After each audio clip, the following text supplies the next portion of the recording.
Morning, Glory America. Bonjour, hi, Canada. It's Hugh Hewitt on a Friday live inside the Beltway. I'm so glad to be with you. The big news of the day is about the state in which I live and the state which the rest of the country is focused on, Virginia, where two polls overnight show Glenn Youngkin, the Republican, surging past Terry McAuliffe beyond the margin of error. In an internal poll released and discovered by the Washington Examiner, Glenn Youngkin is up 4 points. But in a likely voters poll released by Fox News overnight, Glenn Youngkin is up 8 points. He's pulled ahead of McAuliffe among Virginia likely voters by 8 points with 5 days left.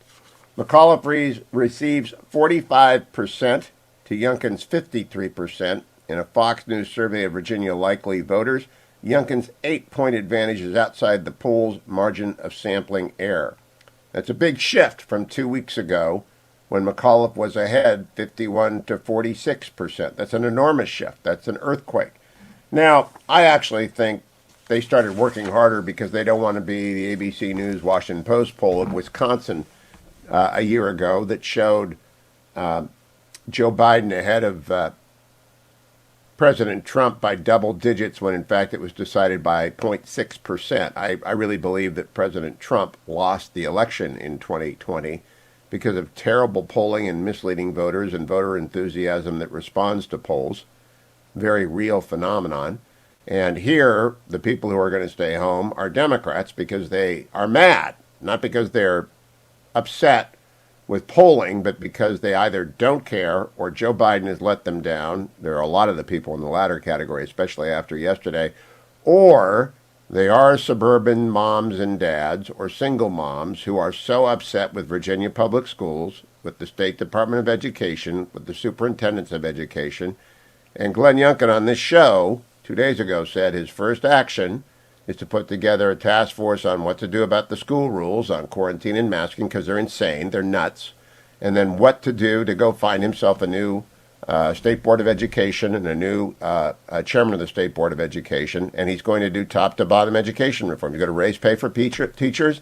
I hope he puts in the ability to dump the bottom 5% every year and say goodbye. Nice to have had you as a teacher. You're no good at it. You should go do something else because we all know there's a bell curve in everything. If you gave me a magic wand in any situation that could reveal the bell curve, you'd find a bell curve there. Most people are in the middle. There's an extraordinary group of teachers on the right-hand side, and there are a terrible group of teachers on the left-hand side. Sister Benedicta, God bless her soul, was my third-grade teacher. And I think, from a third grader's perspective, she might have been 70. I thought she was 100, but I thought she was 100, and so did everybody else, and she didn't finish the year. They didn't tell us that she died, but she could very easily have become a saint in that period of time. She didn't do anything. And I've had some really remarkable teachers, gifted Sister Jean Cornerco, who went to heaven this year, taught me geometry. Nobody could teach me geometry. That's an impossible thing. So, get out there to save your kids' education, to save education generally, to save the Commonwealth from another 4 years of misrule and spending. But we got one story that rolled out last night. I hope I have time to play this to you. The 6 minutes. Have I got anywhere to play them? The story on Terry McAuliffe and the 100 million that went missing to a Chinese company in Appomattox. It's maybe I'll play it. Maybe I won't play it. Do I have time to play it now? Okay, I don't have time to play it now. Let me tell you about the other major story of the day. The United States Department of Justice is in talks with the ACLU representing 5,500 unlawful immigrants to the United States whose families were separated at the border in 2018. And they are proposing, they're talking about paying each of those unlawful immigrants into the United States $450,000 in damages. The article notes that some won't get $450,000. This is for those who are most traumatized. That could meet up to $1 million a family for people who entered the country unlawfully. And that's Team Joe Biden, Team Attorney General Merrick Garland. It's the most astonishing and outrageous proposal. Now look, I expect the ACLU to do a lawyer's thing, which is to ask for the world. And if they find some lawyers at Homeland Security and the Department of Justice who just want the suit to go away because they want to do something else and they want to throw at it $1 billion, But you know what America is going to think about that? They shouldn't have come to our border. They shouldn't have come into our border. It's terrible what happened. I was among those people. If you listened to the show for a long time, I had a pretty tense conversation with then Attorney General Jeff Sessions, who's a friend. I've seen him since. But I said, this is a terrible policy. But it's a governmental policy, and the United States is immune from any damages to anyone who crosses the border without permission. We are simply, I have no idea under what theory the ACLU is advancing a damages case, or what moron, and I just want to say to whoever is the lead lawyer here, you're a moron if you didn't think this was going to create the volcanic reaction that it has. I don't have a producer today because Dwayne got his buddy Carl and headed for the border. And they're going to try and present Carl as the dad and Dwayne as the son. They're going to try and get separated. They are like Larry and Curly without Mo. And they're down there trying to get across the border so they can get separated on the way back in. And they're going to claim that they are owed each $450,000 because that which gets rewarded gets repeated. It's almost, you say that's not possible. That's really, we're not going to do that. No, that's not. Yeah, yes, we are. We are going to do that. We're going to settle a lawsuit for up to $450,000, and I do not envy any child who has walked from Central America or been abandoned by their family and put in the hands of coyotes and then separated from their mom or their dad at the border and kept in a facility for a few days. I don't think it was a cage. I think it's just all nonsense. They were held in subpar conditions. They were separated from their family, and that was not a good thing. But it doesn't mean we owe them $450,000. If you go down to the center of Los Angeles, you will find, by and large, American citizens living in squalor on the streets in a zombie land apocalypse kind of situation. And we're not walking around offering them $450,000 houses.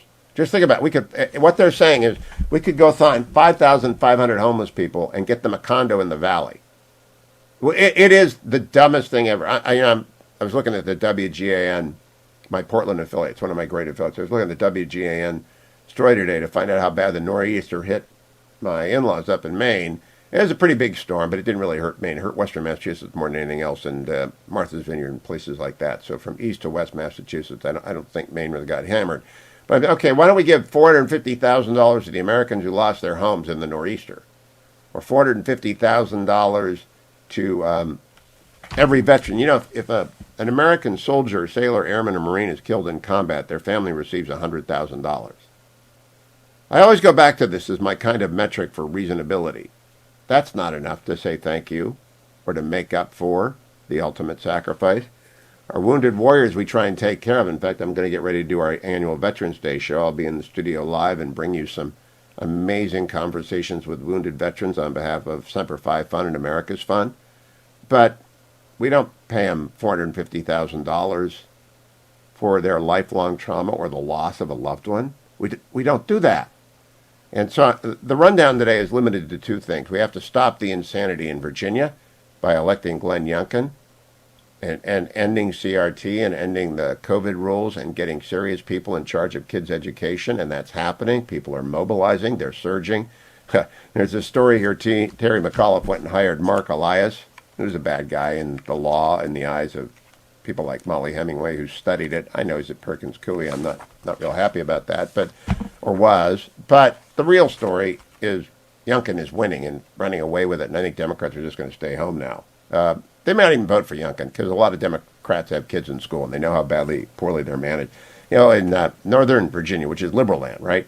It's deep blue. Signs all over the place. Reopen the Alexandria schools. Reopen the Arlington schools. Reopen the Loudoun schools. When they reopen, a little girl, gets raped in a girl's bathroom by a boy wearing a skirt during Pride Month, and they cover it up.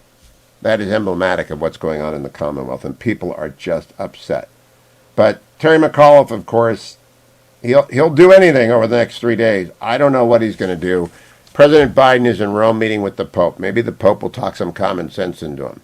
The Pope's going to walk away from that meeting and turn to his aide and say, "Now, I'm 86, but that guy's old." Stay tuned, America. I'll be right back on the Hugh Hewitt Show.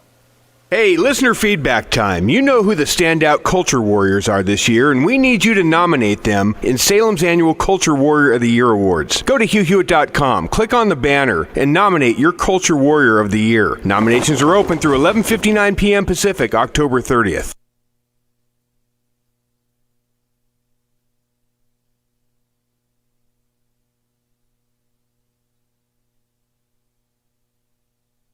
This is Carol Platt-Liebau for townhall.com. 30 years have passed since Justice Clarence Thomas was confirmed to the U.S. Supreme Court. His tenure there has been consequential indeed. He's the court's foremost proponent of natural law, an understanding that our individual rights are transcendent and come from God. This understanding undergirds his approach to the Declaration of Independence and the Constitution, powerfully informing the justice's unyielding commitment to limited government and equal justice before the law. Over the last 5 years, Justice Thomas has authored more opinions than any of his colleagues on the Supreme Court. His influence only continues to grow. And he's beloved by the scores of people who know him. He knows the names of the children of the marshals who guard the courthouse. He's mentored generations of clerks, treating them like family. And his distinctive, hearty laugh rings out within his judicial chambers. May God bless this great, good, and brilliant man, and may he serve on the court many years longer. Trending now on the Dennis Prager Show. Not translate into the ability to spread it. And that's an inference. What we know about the empirical studies looking at infected children versus infected adults and spread within their families, within their home dwelling units, is that children are very, very infrequently the cause of spread to other family members. It's almost always the adults spread to children, not the other way around. So we know from empirical studies that children don't spread the infection. And that being the case, there's little rationale for putting, masking children where we don't know that the mask has appreciable benefit, on top of the fact that the children don't really spread the infection very much. Keep up with what's trending. Subscribe on YouTube and at rumble.com. Trending now on the Larry Elder Show. And by the way, have you contracted the coronavirus? Have you had it? I have. I had it about a year ago. Well, did you make the argument that the immunity is stronger than the vaccine?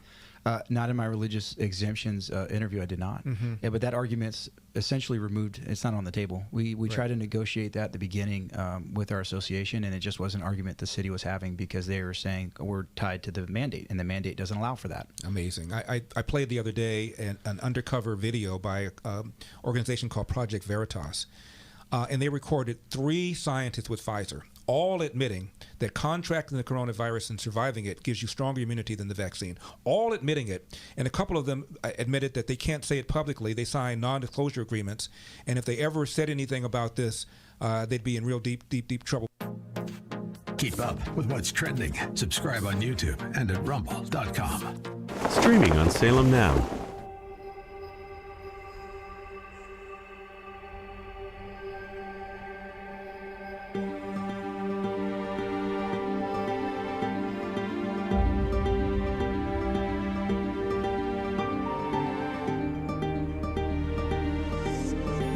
¿Cuánto queda? No queda nada. Que lo siento mucho. And that's the only time you can come to Christ, when the Spirit of God calls you to the cross. Don't you hesitate. Have you ever thought of going to seminary? Madre, padre, ¿quién está listo para ser transformado por el poder de su palabra?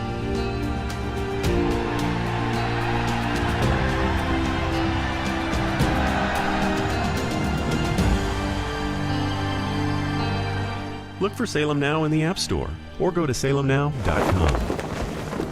Trending now on the Mike Gallagher Show. Ilhan Omar is back at it again. You know, she's been kind of quiet lately. She told her constituents Saturday at a town hall meeting that the rise in gun violence in Minneapolis and the increase in carjackings is due to the police. They have chosen, she said, not to fulfill their oath of office and provide the public safety they owe to the citizens. Now, this is rich coming from her. She goes from wanting to defund the police to blaming the police for not being responsive enough as people are getting murdered and their cars getting jacked in Minneapolis. That's the left. And at rumble.com.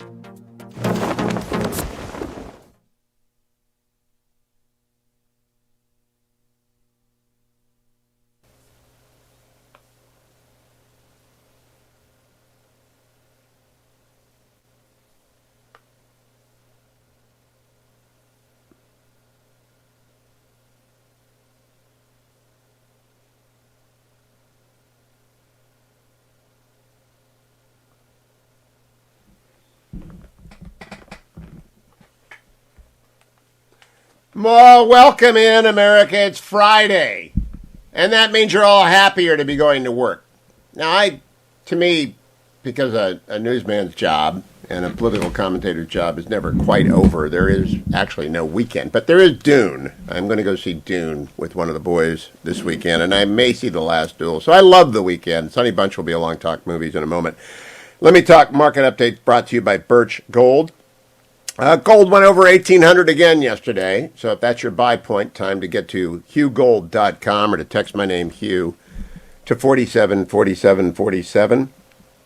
I have two buy points, a low and a high buy point. It's way too low when it's at 1,600, and if it's at 2,000, I'm afraid it's going to go to the stratosphere. So I'm not buying today, but you might be, and you might be about ready to diversify your IRA, your 401k, and get the process done. It's very, very simple. Birch Gold will send you the information on rolling over a portion of your IRA or 401k. If you just go to HughGold.com and request the free information kit, or text HUGH to 474747.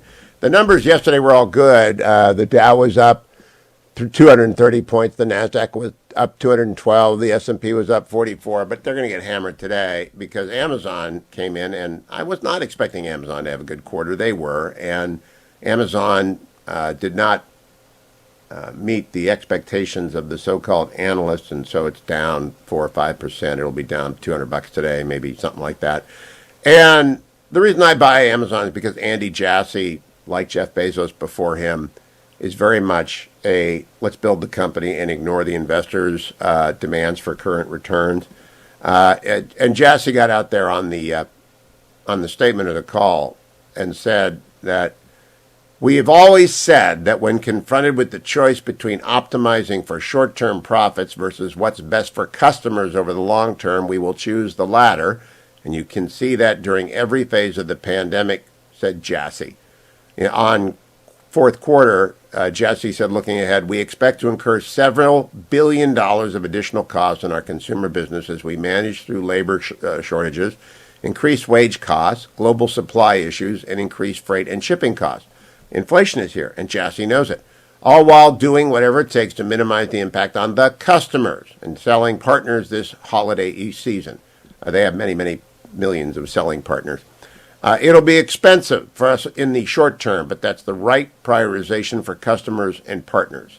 They expect another $1 billion, by the way. How many? Actually, $1 billion for digital media content on top of what they've already spent. In 2020, they spent about $11 billion, up from $7.8 billion in 2019. Amazon is a fully diversified, their cloud, AWS accelerated. And so that's why I own it. It's like owning a substitute for all the market with the best people managing it. And I don't care if it's down in one quarter, up in another quarter. It's not for selling. I'm not a trader. If you're a trader, you'll hate it today. Don't be a trader. Be an investor. All right, remember, and you got to have some gold. So head over to Birch Gold. Now, let me also tell you, Alliance Defending Freedom. It's the last day I will ask you for help for Alliance Defending Freedom. The very last day I'll ask you for help. Listen to ADF Senior Counsel Matt Sharp tell you all that they do, and they do a lot, is only possible because of donors like you. It is 100% donation focused. We are supported by donations, large and small, that enable us to do our case, that enable us to hire the best legal minds in the country and to take the best cases up to the U.S. Supreme Court. Because when you get to the Supreme Court, you don't want your backbenchers. You want the best people up there making the argument, defending our freedoms. And that's what we do. And that's why these donations are so vital to our work. 855-359-9228. 9644. 855-359-9644. Or go to HughHewitt.com and hit that banner at the very top where it says Alliance Defending Freedom. Become a partner with me in supporting ADF, support you and your religious liberty rights. And they are there on the wall every day of the First Amendment. Your free speech and your religious liberty protected because Alliance Defending Freedom is there for you. No cost to any client because we, all of us, support them. If you haven't done so, yes, please go and be as generous as you can. It's a work of faith, and I appreciate it. Stay tuned, America. I'll be right back on The Hugh Hewitt Show. Portions of The Hugh Hewitt Show are brought to you in part by Birch Gold Group.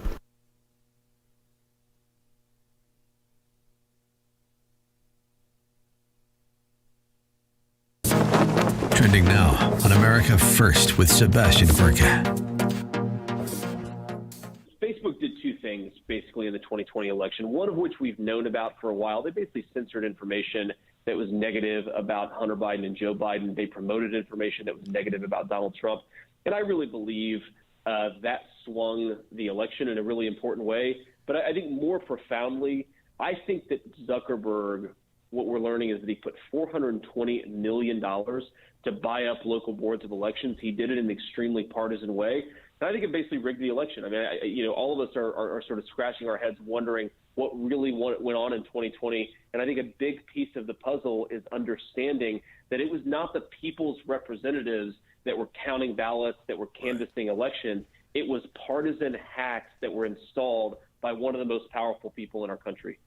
So, have we seen enough of a response to that, a requisite pushback in the last 10 months? Are we going to see it just happen next year? Will it be $1 billion, JD?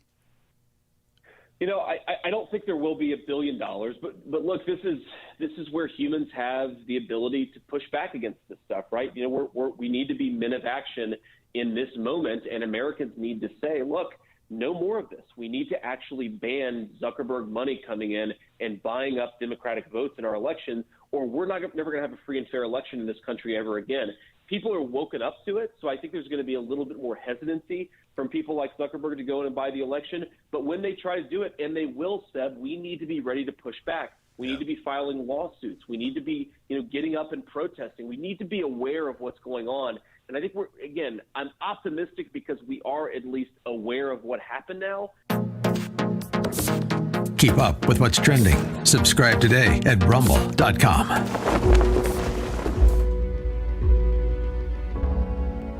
Schools are lining up to push the transgender agenda on kids and cut parents out of the equation. Trending now on the Charlie Kirk Show.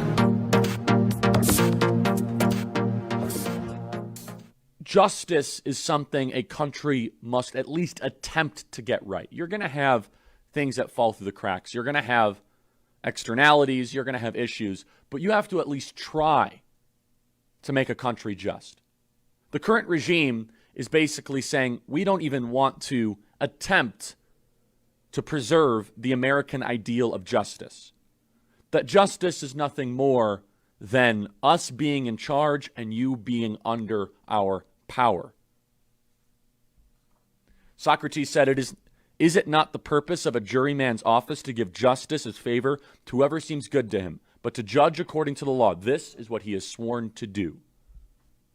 Our people in charge, our leaders, were sworn to protect our country. 1.7 million people just waltz right into the country. They get to have anchor babies. The other side wants to give them amnesty, wants to make them citizens. This is not sustainable. We know it's not sustainable. And the ruling class, in both parties, by the way, the Republican Party and the Democrat Party, they want this for votes. They want this for government dependency. They want this for cheap labor. Now, I'm pleased to see that Texas is now stepping up and saying we're not going to put up with this. Texas needs to defy federal authority, arrest every single person that comes from this caravan. They need to be welcoming this caravan, not with benefits and signs, but with handcuffs and chartered flights back to right where they came from. Immediately. No questions asked. Don't put them in front of a judge. Put them on a plane and get them back. They broke the law. That would be justice. A 7-year-old would say, yeah, they deserve to go back because they broke our laws. Keep up with what's trending. Subscribe on YouTube and at rumble.com. Trending now on the Eric Metaxas Show. Because David French said that he hoped Biden won the election because he found Donald Trump to be somebody who had no character. He believed that that Donald Trump was somebody who he just simply could not abide the thought of Donald Trump winning, and he preferred a person like Joe Biden. Now, to me, this is absolutely astonishing. That anyone who would even make the pretense of being a conservative, much less a principled Christian conservative, I find it very troubling. But the other thing that I found troubling about this, Eric, is the fact that French uses scripture to back positions of this kind. And in so doing, he kind of, he harkens back to the theocratic days of ancient Israel. And I thought, now listen, if you're going to make that kind of argument that a Donald Trump has to live up to the standards of ancient Israel, theocratic Israel, then how in the world, David French, can you find yourself in wanting to see somebody like Joe Biden or one of his favorites, Mitt Romney, and definitely would not fall under the standards of a king of Israel? These Day at rumble.com. How 1 million children were placed with low.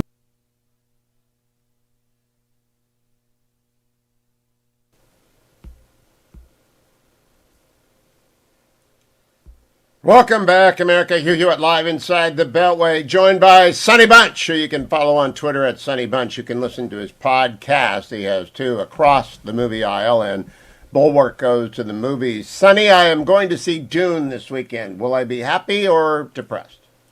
I thought you were going to go this week, Hugh. I thought we were going to talk about it. Yeah. So you should definitely go see it. We should talk about what format you should see it in. You should see it in IMAX, right? Oh, I'm going in IMAX. I've been following the debate. I chastise people who don't go in IMAX. Yeah, I mean, there are multiple kinds of IMAX, though. You have to understand that there's so many different ways to see this movie. The best way to see it for folks in the Northern Virginia, D.C., Maryland area is at the Udvar-Hazy IMAX out in Dulles, out there.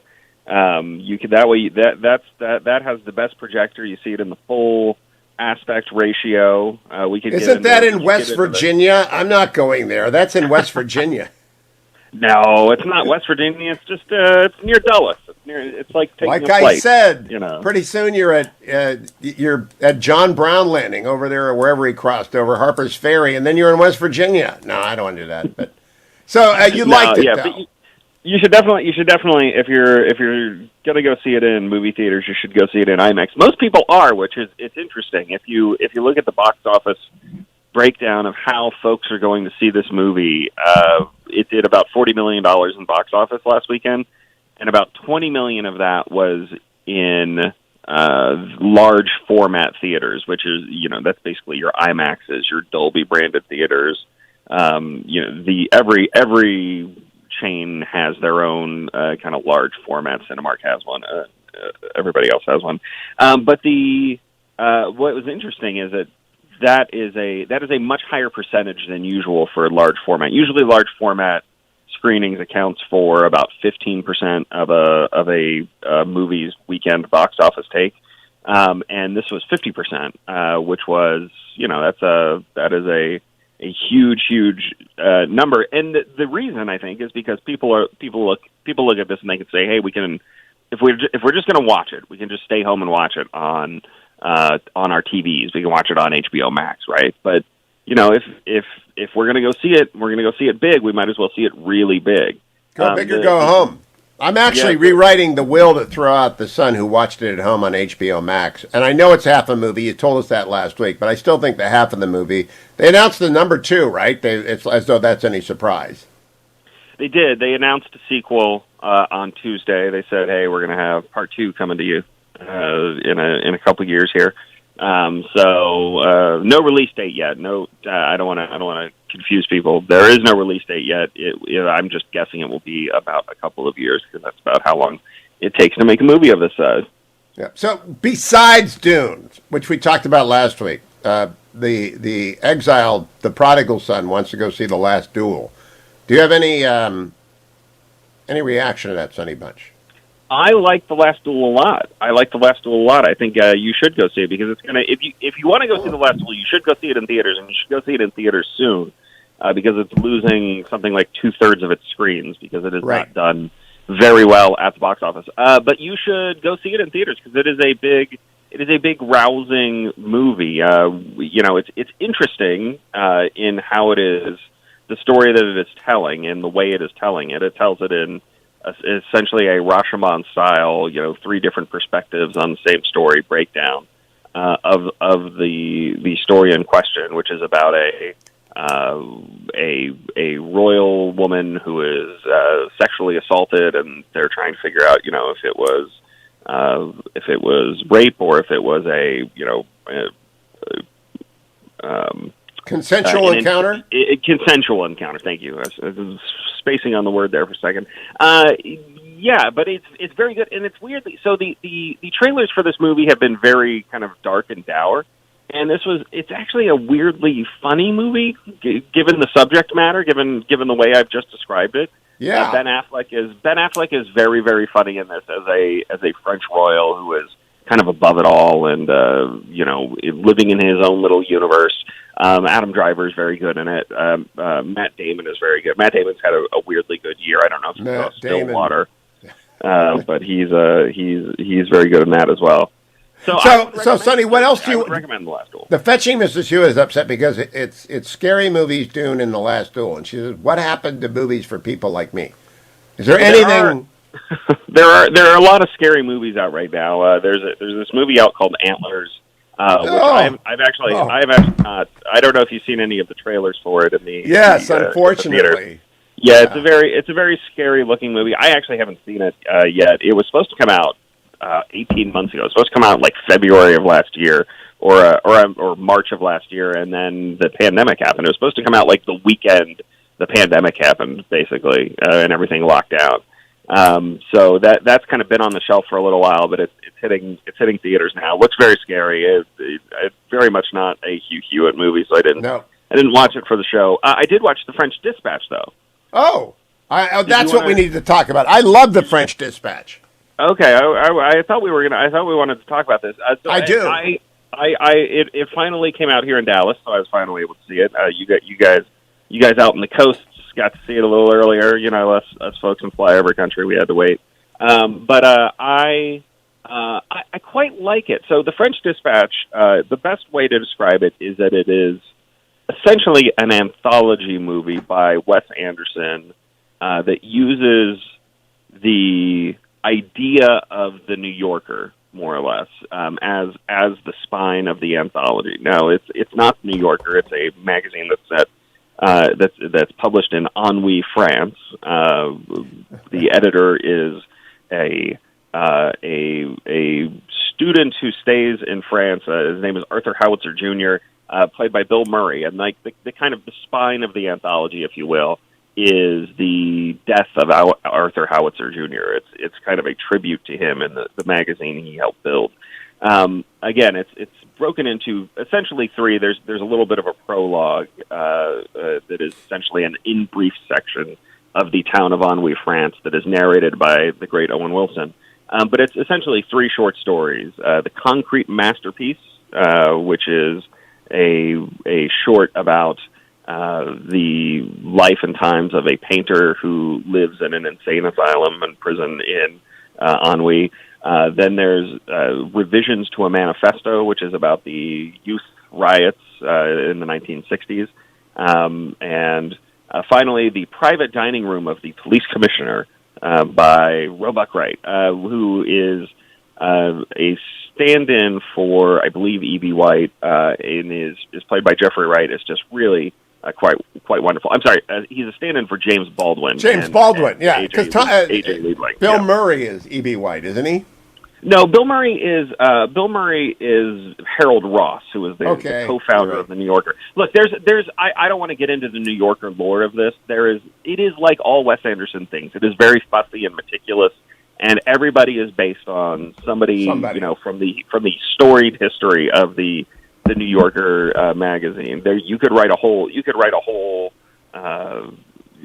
could make a whole documentary about the people who are based on people in this movie. But it's really, look. Here's the thing. I want to warn people. I don't want to get a failure to warn here, right? I want to warn people that if you do not like Wes Anderson, if you find his style to be fussy and twee and annoying, you are not going to like this movie, because this is the fussiest and tweest Wes Anderson movie that I have seen in some time. I mean, it might be the kind of ne plus ultra of all of his little ticks combined into one big package. But the cast in this movie is so good. I just want to read some of the names. You've got Tilda Swinton, you've got Benicio del Toro, Adrian Brody, Henry Winker, Bob Balaban, Francis McDormand, Timothy Chalamet. If you're one of the youngs and you love Timothy Chalamet, he is in this and Dune at the same time. It's really the fall of Timothy. Christoph Waltz is in this. Jeffrey Wright, Matthew Emmerich, Liev Schreiber, Edward Norton, Willem Dafoe, Saoirse Ronan. I mean, I could go on and on. The names in this movie. It is a huge. Which of those names have been in every Anderson movie? I was guessing Willem Dafoe has probably been in the most, and I just thought it was marvelous. But which? Give me all the twitches you want. It's a great. It's a different kind of movie, but it's a great pastime. It is a very nice and fun movie, and I really like what I like most about it is that it is a meditation on what art is in various forms. So I mean, it is about the artistry of making a magazine, which people don't think about a lot.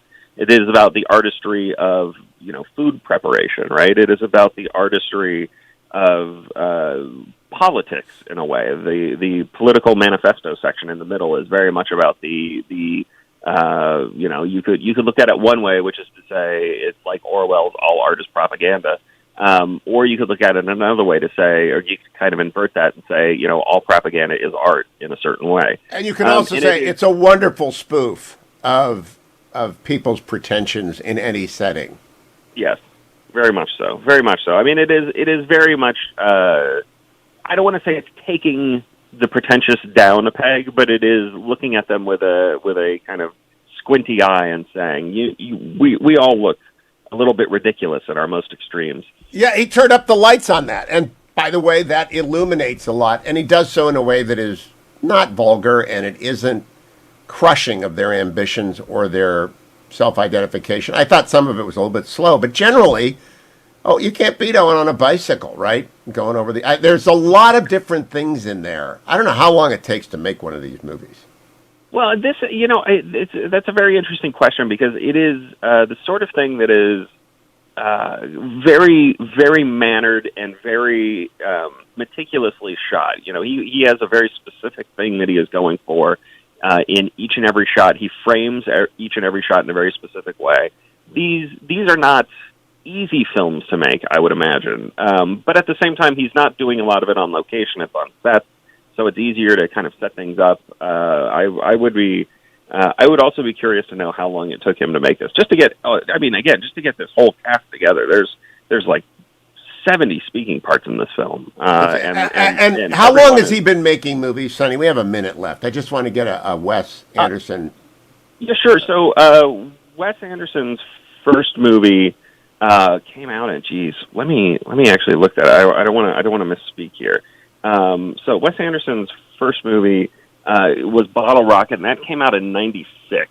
And it's an interesting movie because he submitted a short to Sundance that was essentially the first act of Bottle Rocket, and then when he sent the whole film there, they rejected it. It was a huge hit as a short, and they rejected it. 25 years of Wes Anderson movies. I got 5 seconds. What's the best one, Sonny? My favorite's Royal Tenenbaums. I love Royal Tenenbaums. That's probably right. Great deal. Sonny Bunch, we will go and listen to Across the Movie Aisle. We also go to the Bulwark Goes to the Movie. Sonny Bunch is on Twitter, @SonnyBunch. Listen to him. Take his advice. He does not fail to warn very often. I do not fail to remind you of this, ReliefFactor.com, especially on a Friday, especially before Halloween when all of you are going to be out. I have no coffee again. It's like, oh my gosh. I'll take it in the next segment. I'll take it during the break when I can go get some coffee. I will tell you right now, ReliefFactor.com, if you're going out in the woods tonight, you'd better be careful because the teddy bear picnic and Halloweeners are out there. And you're going to end up carrying home the 4-year-old and your back's going to hurt. So I'm telling you right now, ReliefFactor.com. It can probably get to your house by Sunday if you go on and order it right now. You can only get it from ReliefFactor.com. Hyperion and Curcumin, resveratrol and omega. Maybe I'll take it in the second hour. I'm coming right back with Doug Lemerises of the College Football Playoff Podcast. College Football Playoff Show Podcast. Buckeye Talk, an Orange and Brown podcast. This man does more podcasts than I do radio shows. Stay tuned.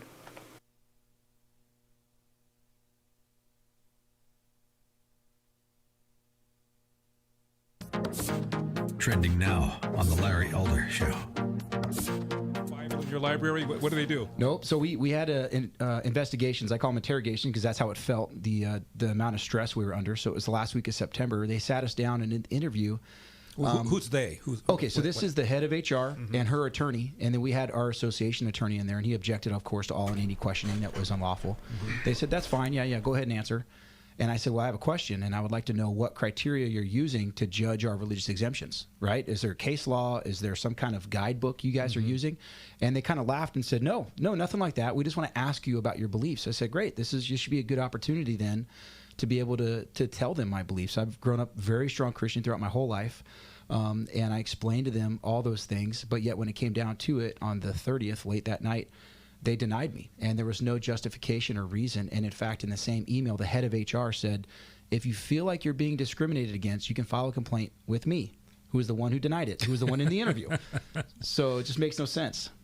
Now, were you asked what specifically about your religion says that you ought not be vaccinated or protects you from the mandate that you be vaccinated? Did they ask what part of Scripture? Did they ask anything like that? They just said very, very generically, yeah, what about your deeply held religious beliefs preclude you? And for me personally, is my personal relationship with my Savior and my God and through prayer. And I prayed about this in the beginning, and for me, I've had a very strong feeling that it's not for me, and not to take it. And then every other reason that came after that was really just like an affirmation of my confirmation through prayer. And I know a lot of other interviews were very similar to that one, and those ones were approved. So I don't know if I didn't show enough emotion, I didn't cry enough, or whatever it was that determined whether I wasn't deeply held enough, Keep up with what's trending. Subscribe on YouTube and at rumble.com. Streaming on Salem Now. The public would be outraged if they knew the truth. Why do you think our politicians are not on the sidewalk right now talking to you? Don't have no respect. The old wall randomly turns into a guardrail, followed by miles of open border.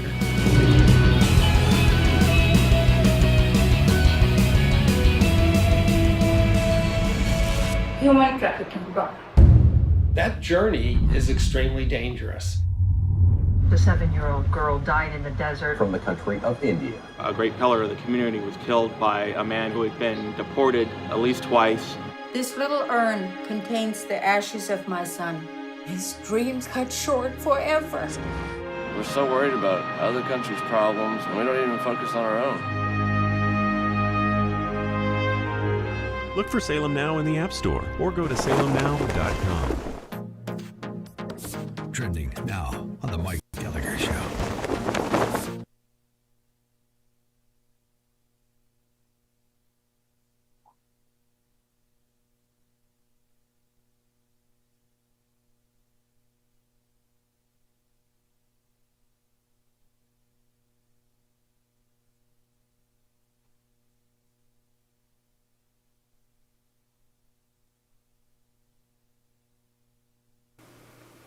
Welcome back, America. Hugh Hewitt inside the Beltway live on this Friday. It's that time of the week where we take a break and bring in Doug Lemerises of the College Football Playoff Show podcast.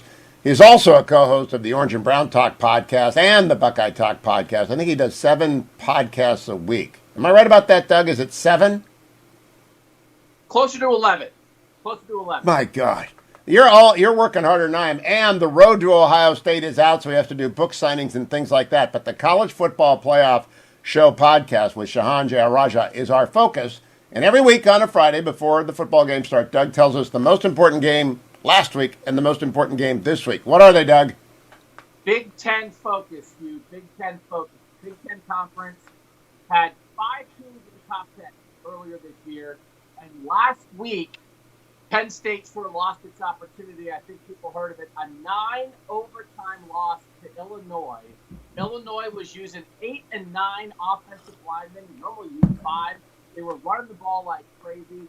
It was a huge upset, which kind of took Penn State out of the playoff race. Penn State saw quarterback Sean Clifford get hurt against Iowa. He was back against Illinois, wasn't quite himself, but that was a huge upset loss. And that's the thing, Hugh.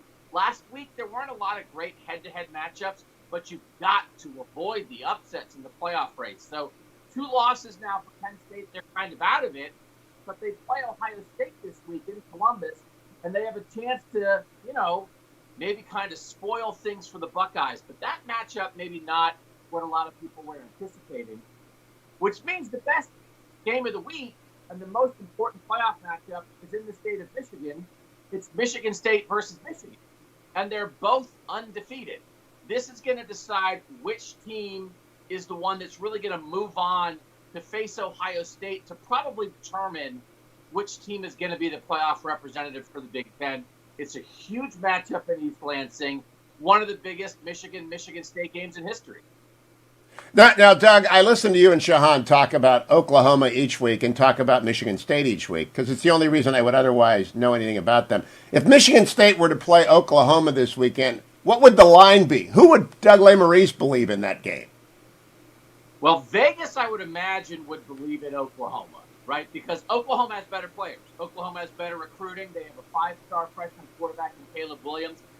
I might believe in Michigan State. I've come around on Michigan State. I did respect some of their early wins. Mel Tucker, who's a Cleveland native, great coach for the Spartans. They have Kenneth Walker III, one of the best running backs in the country.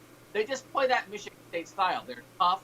They have great defense. They grind it out. And Oklahoma looks like it's trying to lose every week. They're very talented. That's what I think. They're still undefeated. They're trying to lose, and nobody in the Big 12 will be. Every time I tune into the college football scoreboard, hoping that Oklahoma has lost so we don't make this at all drama-filled for Ohio State getting to the playoffs if they win out, they're behind. And then every week they win when I check back in. I don't watch their game. Doug, did Trevayon Martin make it into your Henderson make it into your The Road to Ohio State book? Because that kid is amazing. Believe it or not, he is the final chapter, Hugh.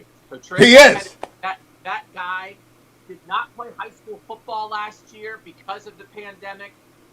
Is from Virginia, had never visited Ohio State's campus before he committed to Ohio State because the pandemic recruiting was so messed up for everybody. He was a defensive player in high school, and then his team's running back got hurt, and they said, well, I get the freshman. And he is as dynamic as any running back in the country as a true freshman. I was lucky to squeeze him in chapter 17. Oh, the road to Ohio State is worth it. Now tell me about Trevayon. Who recruited him virtually? I mean, how did they get him? Because I didn't know anything about him. At the beginning of the year on Buckeye Talk, you and Stephen and Nathan were saying he's going to eventually be there, and then he is eventually there. And by the way, Durrance Johnson is our third running back at Ohio State, who happens to be Master Teague. And Master Teague is they're deep, but Trevayon Henderson is Nick Chubb. All right, he's better than Nick Chubb. Is he Kareem Hunt? He's different. He's special. I mean, he's not as physical as Nick Chubb, but he has that jump cut. He has special feet, special vision, special explosiveness. It's all Zoom. They recruited him just like this, Hugh. You just get on Skype, you get on Zoom, you have a chat. It's Al Washington was actually coaching at Michigan and started recruiting Trevayon Henderson when Al Washington was coaching at Michigan. He gets hired by Ohio State. And then Tony Alford, their running backs coach, did a great job. They had been in on the best running back in the country the year before, and they didn't get him. That guy went to Texas, Bijan Robinson. He's a sophomore tearing it up. And they said, we didn't get that guy. We've got to land a big class for running back, and they got what looks like the best running back in that class. Cannot wait to watch them this weekend against Penn State. Doug Lemerises, The Road to Ohio State in bookstores everywhere, but the College Football Playoff Show podcast with Shahan is a must-listen twice a week. You go to that, subscribe, listen to it on iTunes as well. It's $1 a month. $1 a month. 75 cents a show, and it's really one of the best college football podcasts out there. So now you know what to watch this weekend. Michigan State, and Ohio State, yes, crushing Penn State, I'm sure. Sorry, Penn State. I know I'm on in State College. I'm sorry about that, State College, but we are just brutally honest with you. Don't get in Ohio State's way now that they've got C.J. Stroud back to hell. They're the number one team in the country. They will beat Alabama. I'm not a homer, though. Hour number 2 of the Friday edition of the Hugh Hewitt Show goes back to the Virginia polls, America. Stay tuned. Portions of the Hugh Hewitt Show are brought to you by Alliance Defending Freedom.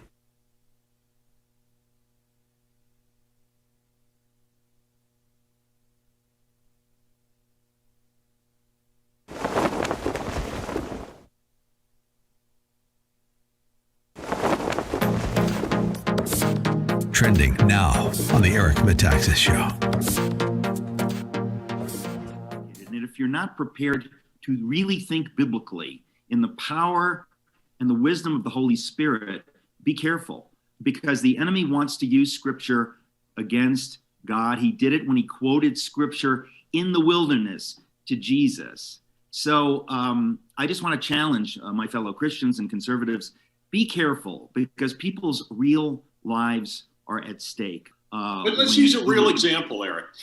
For example, French, again, David French, a writer formerly of National Review and now with the Dispatch. Here's a guy who postures as a conservative Christian whose arguments in his articles are rooted in Scripture. This is the claim. He stated very clearly that he hoped Biden would win the election. And then recently he wrote an article to comfort Christians who are concerned about the very real possibility that the Hyde Amendment, which prevents an additional 50,000 abortions a year, that the Hyde Amendment is now imperiled. And so you're going, so on the one hand, you have told the Gestapo that you have Jews in your basement, and now you're wringing your hands and saying to everyone, now listen, I know that this looks really grim and it looks bad. The Gestapo is heading into the basement with their machine guns, but hey, God is sovereign. This kind of stuff is simply outrageous, and I felt like it was necessary for someone to take it on. Keep up with what's trending. Subscribe today at rumble.com. The powerful organs of the state are not merely corrupt, but that they've been weaponized. We are now all rooting for his success. That's not what happened. It was a complete ambush. I thought it's early enough. Let's just send a couple guys over. And the audience was, ha, ha, ha, ha. How funny to set up an innocent man. It divided the country in ways that people can't imagine. It's inspired massive violence. Look for Salem Now in the App Store or go to salemnow.com. Trending now on the Dennis Prager Show. He used social media, and they said that they would do whatever it took to make sure that he wasn't able to communicate directly with the people in an unfiltered fashion. And so they said about everything from deplatforming effective conservative voices, censoring the president and other people, creating algorithmic chaos where if you search for information, it would devalue information from right-leaning sources and elevate those on the left. Massive amounts of deplatforming and marginalizing of conservative voices to the tune of, this actually probably had more effect than anything, including propaganda media's malfeasance in the election. But it's they exerted massive control, and to think that it still came within 43,000 votes in 3 states, even after all they did, it tells you just how much they did, I think. So I'm putting you on the spot here. The former president, President Trump's continued statement that the election was, quote, stolen. A, is it a word you would use? B, do you think he should use it? I don't try to give him advice, but no, I mean, I love the word rigged, which is why I named the book Rigged. Before votes even happened, everything was designed to orchestrate a particular outcome, whether that was fake news or censorship, tech control of everything, changing election laws, funding of elections. I think sometimes people just get a little bit too much into the semantics, like call it what you want. We just need to know what happened and whether it should be allowed to happen. But I really like the word rigged, which is why I named the book that. Yes, it makes sense. Keep up with what's trending. Subscribe on YouTube and at rumble.com. Trending now on The Larry Elder Show. The Union for the Referees, however, has voted in favor of a vaccine mandate, but the players have not. And Kyrie Irving is refusing to get vaccinated. New York City is one of, I think, 2 cities that is requiring proof of having been vaccinated in order to play. Here's what he said again. I know I can use my platform to spread positivity and spread light on the things that matter to me, and I just care about our world a lot. And if I'm going to be demonized for that, at least let me go out on my own accord. First things first, this isn't about me, and it's not about me dispelling, what's being said about me particularly or for anybody. It's just saying, I'm standing with all those that, believe in what's right and are doing what's right for themselves. Everybody has a personal choice with their lives. Everybody has a right to feel a certain type of way. Everybody's entitled to their own opinions. Everybody's entitled to do what they feel is best for themselves, and putting me as a hero or painting me as a villain, sort of say, or going against the vaccine mandates, like that wasn't my intent at all. And to be sitting in this seat here and seeing, the way that this is dividing our world up, being vaccinated or being unvaccinated, it's just sad to see. It's creating a lot of division, a lot of confusion, a lot of people saying things that are untrue. We're not giving space for each other to speak. You got doctors out here working hard, physicians out here working hard, and everybody's trying to do what's best for them and their families, which I respect. And I'm always going to put that first. Keep up with what's trending. Subscribe on YouTube and at rumble.com. Tesla was a genius. His most amazing discoveries thought to be written in a lost journal. Now, in the right hands, it could revolutionize the 21st century, but in the wrong hands,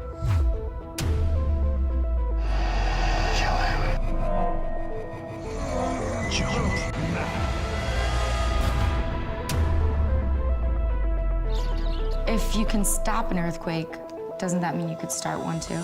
that's why that notebook should never fall into the wrong hands. There's an old brown battered notebook in my office at work. You have to find it, take it, and keep it hidden at all costs. The G20 leaders meeting downtown, they're in danger. In fact, the whole of downtown could be in danger. If we are to build a superhuman, we must first eliminate those who are flawed. People are created equally. All of downtown, the high-rises were built on rollers to withstand horizontal shakes. A vertical quake this size could collapse half of downtown. We have commenced the countdown. Shall we stop this thing? Save the universe!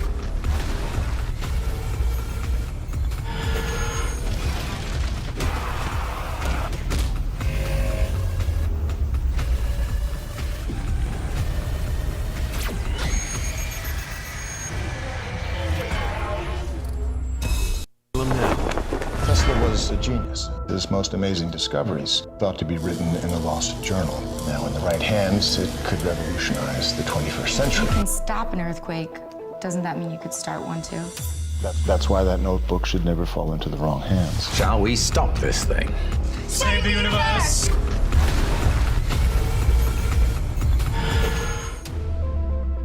Look for Salem Now in the App Store or go to salemnow.com. This family can pick you up every time you fall. Every time I take one step forward. When Wright came in this morning, he wants to fight you. No one expected this out of him. Look for Salem Now in the App Store or go to salemnow.com.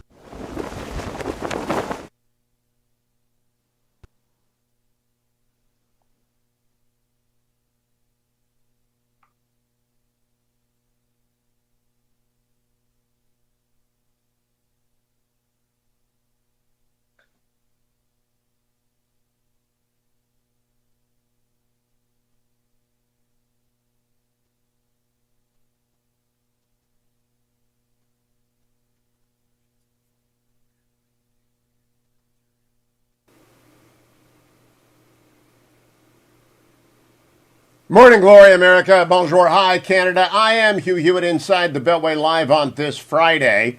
We are looking forward to an election in Virginia next week where Glenn Youngkin is polled significantly ahead of Terry McAuliffe in 2 polls released overnight.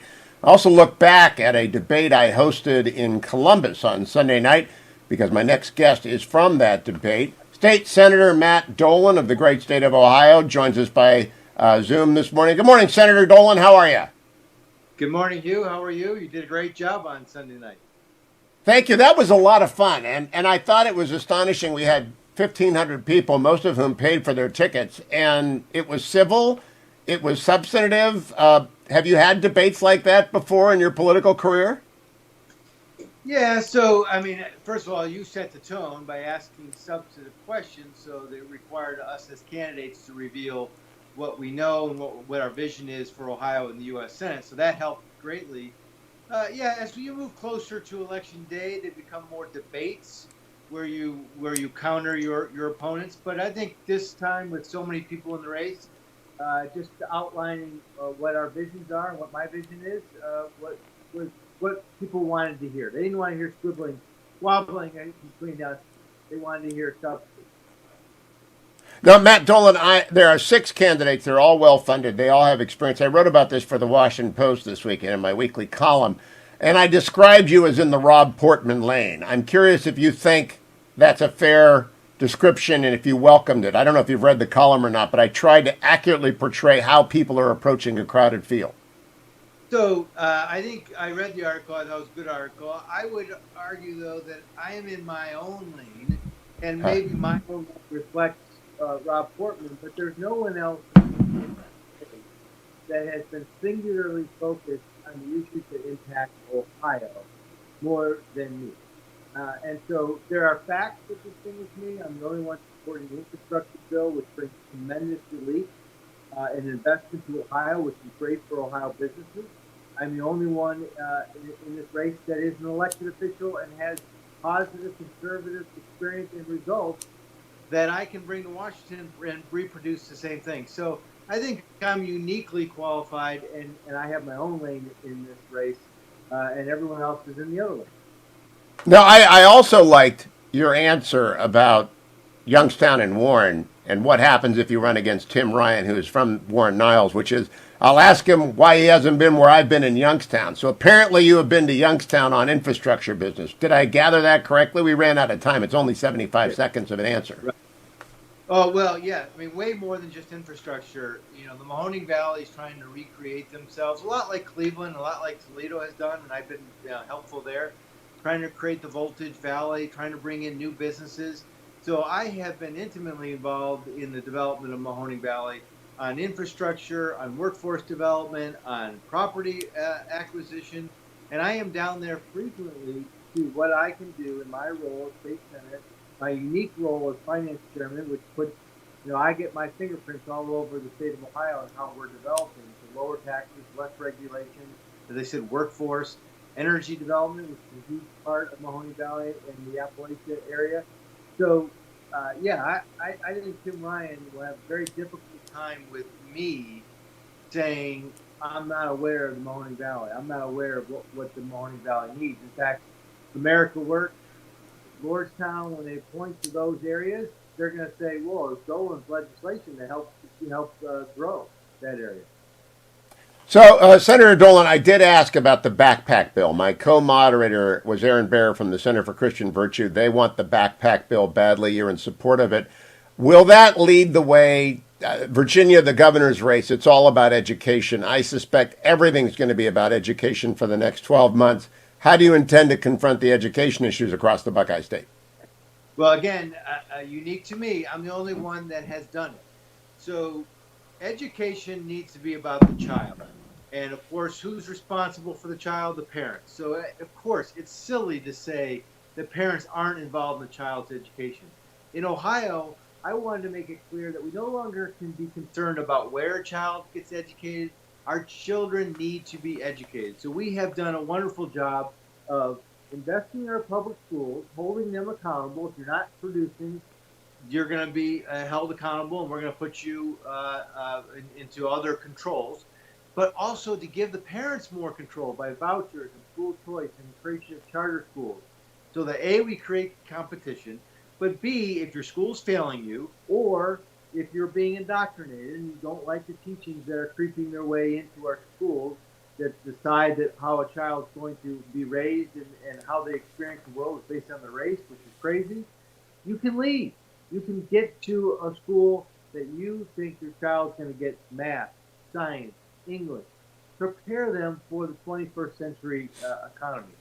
That no one else in this race is going to be able to say that they have been involved in education as much as I have. Now, you threw out a term at the debate, which I didn't know, and I had to go back and look up, which is the Great Lakes Compact.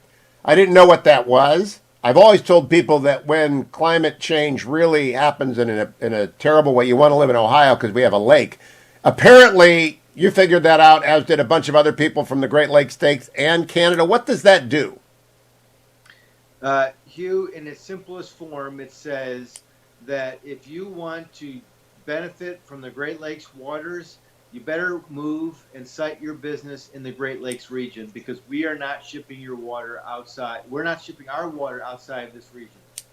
In 2006, when China was trying to strike a deal with a Minnesota company to ship Lake Superior water, the Great Lakes region got involved. I represented Ohio along with the ODNR, Sean Logan, who's from your area, by the way, in the Mahoning Valley.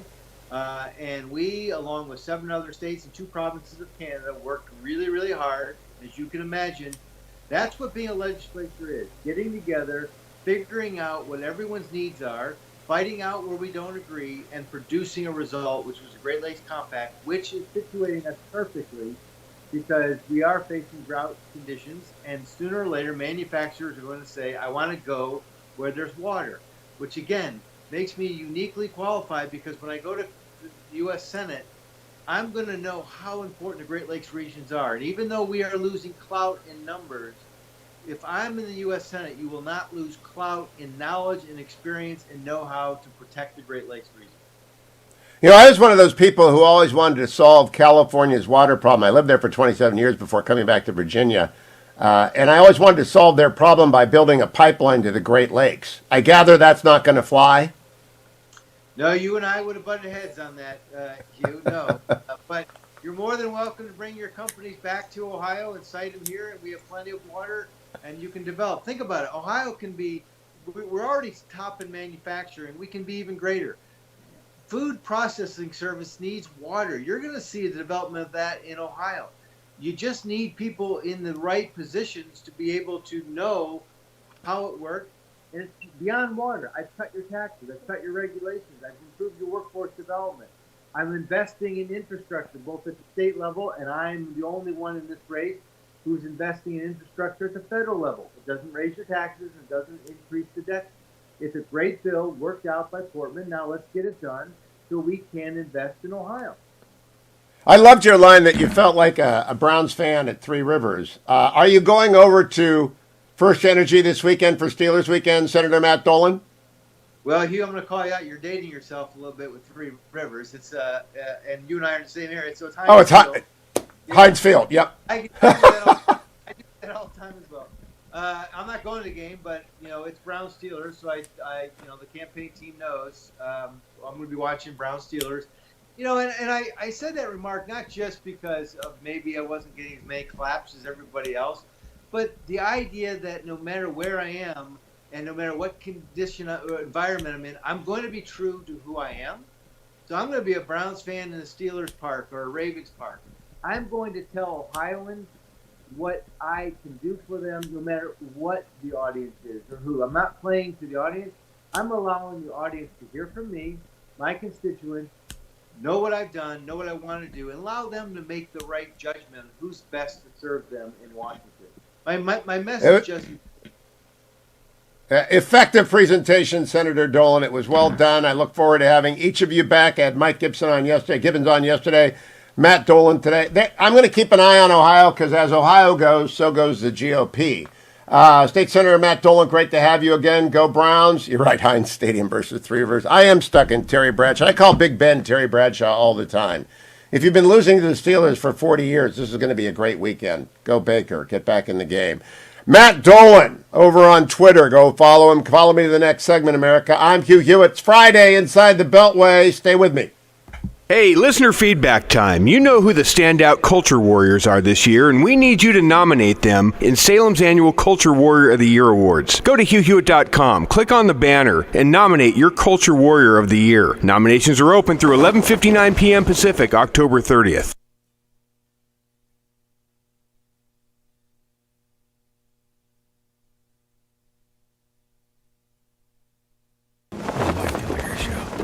Do you realize that Terry McAuliffe is still going around saying that Stacey Abrams had the election in Georgia stolen from her? I thought you weren't allowed to question the outcome of the election. And he's running down the democracy, saying that our elections are not fair. The next day. She would be the governor of Georgia today had the governor of Georgia not disenfranchised 1.4 million Georgia voters before the election. That's what happened to Stacey Abrams. They took the votes away. Uh-oh. Hey, YouTube, you better ban me, because I just played a clip of Democrat Terry McAuliffe claiming that Stacey Abrams had the election stolen from her. That's election misinformation. If Virginia elects Terry McAuliffe next week, you'll deserve every bit of the misery you're going to get. Keep up with what's trending. Subscribe on YouTube and at rumble.com. Trending now on America First with Sebastian Gorka. How buoyed are you that Americans are finally waking up, JD? Look, I'm very excited about what I'm seeing. Certainly in Virginia, but also in Ohio. It feels like there's a real grassroots movement brewing on the conservative movement right now. And it's, just like in times past, it's not just the politicos, it's not just the establishment folks. Sometimes not even people who are that political, but they're just very fired up about what their kids are teaching. Their kids are coming home crying, upset because they're being told that they're a bad person depending on the color of their skin, and they're just fed up about it. And I think it may very well take down Terry McAuliffe, but I certainly think it is the beginning of a movement all across this country that's going to take down a lot of Democrats all over the nation. In the break, we were talking to my team here, and somebody said, "Well, it's neck and neck, and if Glenn loses by 3 points, that's a big deal in any other normal election." And here's the reaction I have, JD. There is no such thing as a normal election after 2016. Do we have any faith that there will be a normal election? Talk to us about the recent breaking news about Facebook and the censorship of conservatives. You've written a piece about it. How do we get back to quote unquote normal, JD? Oh man, we got a lot of work to do. Facebook did two things basically in the 2020 election, one of which we've known about for a while. They basically censored information that was negative about Hunter Biden and Joe Biden. They promoted information that was negative about Donald Trump. And I really believe that swung the election in a really important way. Keep up with what's trending. Subscribe on YouTube today. Streaming on Salem Now. This is a story of how 1 million children were placed with local foster families through an unlikely alliance between the Chinese government and a British footballer. Parents from all walks of life share their stories of overcoming the one-child policy by taking in orphans. With unprecedented access across the country, this is a unique insight into the lives of the 90s orphans now driving the 21st century's fastest growing economy. This story needs to be told across the world. At a time where there's so much negativity and cynicism, here's proof that a single leap of faith can change the world. Look for Salem Now in the App Store or go to salemnow.com. Trending now on the Charlie Kirk Show. Justice is giving to every single man what is their due. There is a yearning for justice in the soul of humanity. And when a regular, normal American earning $55,000 a year, a police officer, a teacher, a firefighter, turns on TV, or they find out that thousands of people are just wanting to waltz into the country they start to feel as if that's not fair. You don't need an over-explanation for this. The caravan and the subsequent illegal invasion of our country cuts at the core of American justice. A 7-year-old can see what's happening on the southern border. And at rumble.com.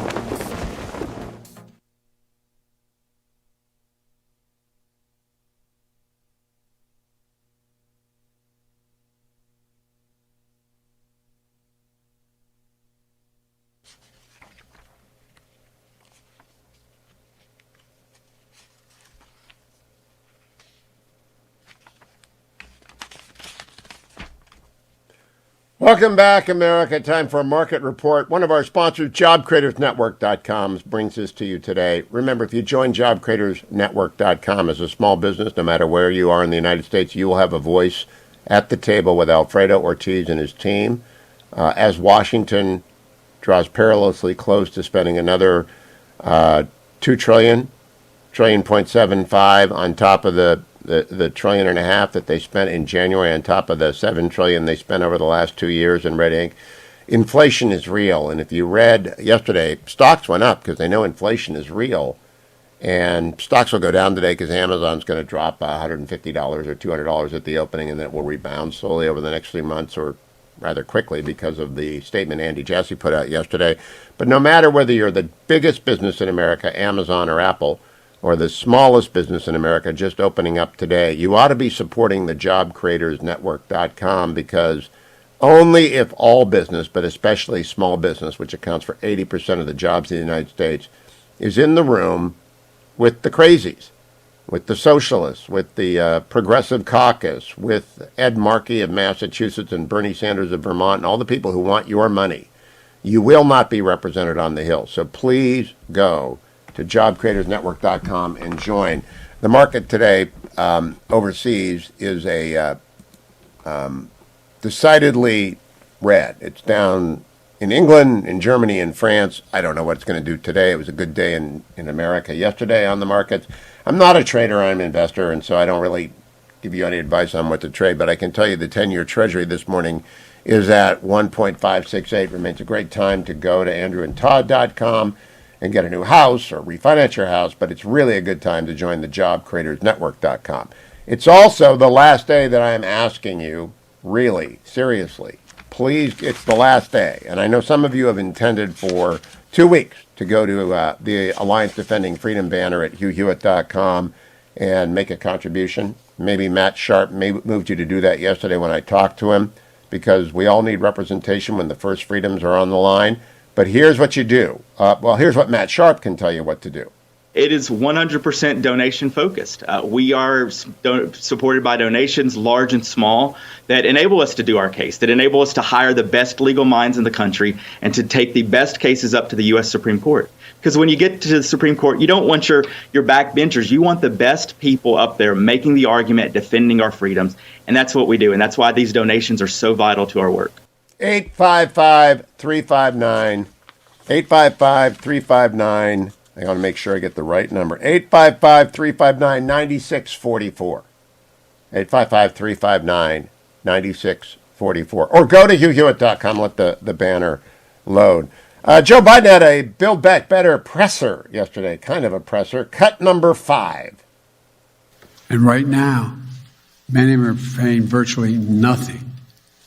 Last year, the 55 most profitable corporations in America, 55 of them, paid zero in federal income tax on about $40 billion in profit.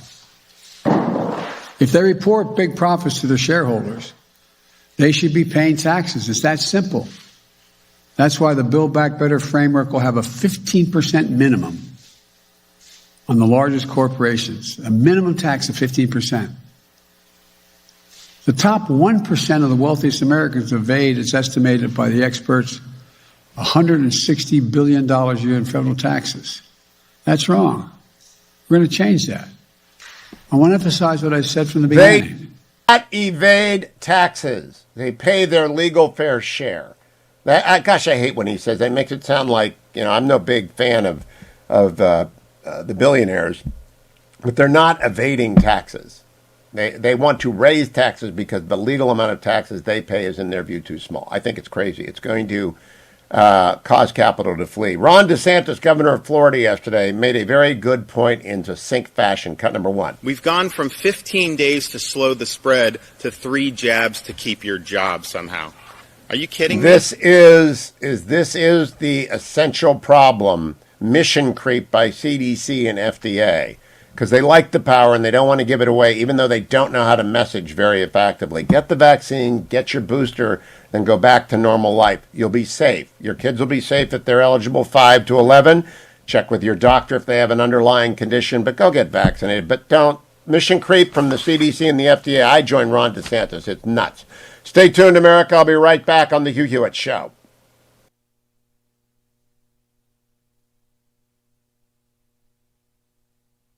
The most powerful organs of the state are not merely corrupt, but that they've been weaponized to go after perceived domestic enemies.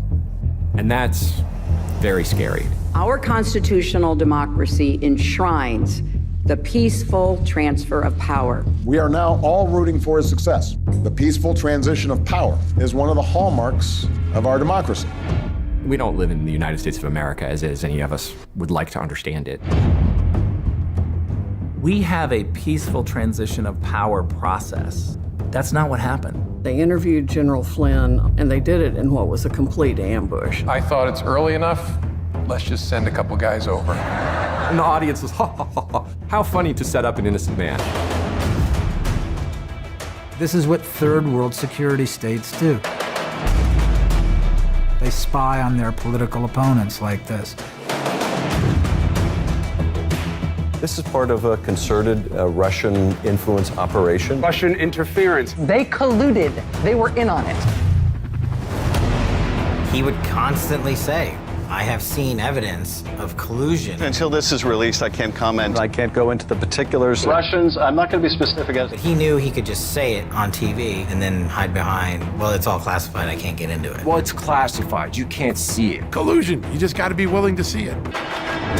New York's Daily News ran this front page, Trump is Hitler. How could 62 million Americans vote for Hitler? Are 62 million Americans Nazis? We really almost thought it was a joke. Like, really, you're not going to accept that you lost this election? Then they see the Russia collusion narrative sitting right there in front of them and say, why don't we just say that he cheated? It divided the country in ways that people can't imagine. It's inspired massive violence. It's given people who are bad faith actors a license to do whatever they want because they literally feel like they're fighting Russian spies and Nazis. Russiagate has been the most egregious abuse of everything that was supposed to have been good about our government. The thing that they were investigating the Trump campaign for is what they themselves were doing.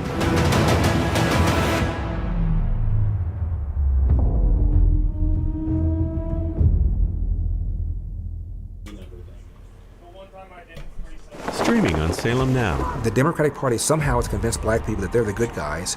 Never mind the skanky history of the Democratic Party. That was a party of slavery. He said, listen, I gotta give these niggas enough. Not too much, but enough that I have them voting Democrat for the next 200 years. The race grievance industry would have you believe that blacks get up and think about nothing else except race. If I tell you this is racist, yeah, I'm gonna get you emotional. There is a whole big cottage industry for racism. If racism went away, a lot of people would be unemployed. The mob during the Minneapolis riots following the death of George Floyd. A bunch of white thugs, frankly, burning down the city's traditional black and Asian business district. They're racist, racist, racist, racist, racist. Everything's racist. Look for Salem Now in the App Store or go to salemnow.com. Streaming on Salem Now. The most powerful organs of the state are not merely corrupt, but that they've been weaponized. We are now all rooting for his success. That's not what happened. It was a complete ambush. I thought it's early enough. Let's just send a couple guys over. And the audience was, ha, ha, ha, ha. How funny to set up an innocent man. This is what third world security states do. They spy on their political opponents like this. This is part of a concerted Russian influence operation. Russians, I'm not going to be specific as He knew he could just say it on TV and then hide behind, well, it's all classified, I can't get into it. It divided the country in ways that people can't imagine. It's inspired massive violence. It's given people who are bad faith actors a license to do whatever they want. Look for Salem Now in the App Store or go to salemnow.com. Which is even worse than being poor. We would have sandwiches with no meat. My American dream entailed working hard and making $20,000 a year. But I surpassed that goal and became a corporate CEO. We'll all be able to say, free at last, free at last. Look for Salem Now in the App Store or go to Salem Now streaming on Salem Now. Schools are lining up to push the transgender agenda on kids and cut parents out of the equation. Go to Salem Trending now on the Charlie Kirk Show.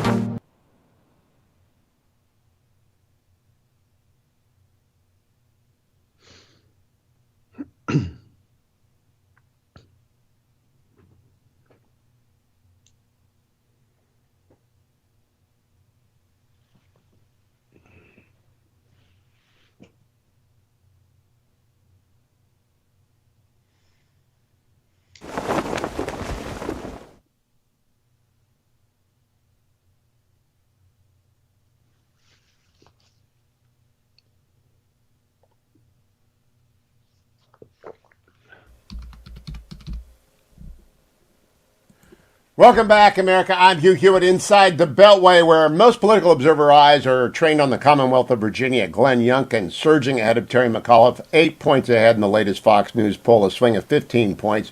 And indeed, next week, the Commonwealth's election will turn most heads. But there'll be another election on Tuesday in the heart of Ohio, around Columbus, for Ohio's 15th Congressional District, which is vacant because Steve Stivers retired. I am joined now by Mike Carey, who is the Republican running for that seat. I think he's ahead. I want to get a state of the race from him. Hello, Mike. How are you? Welcome to the Hugh Hewitt Show.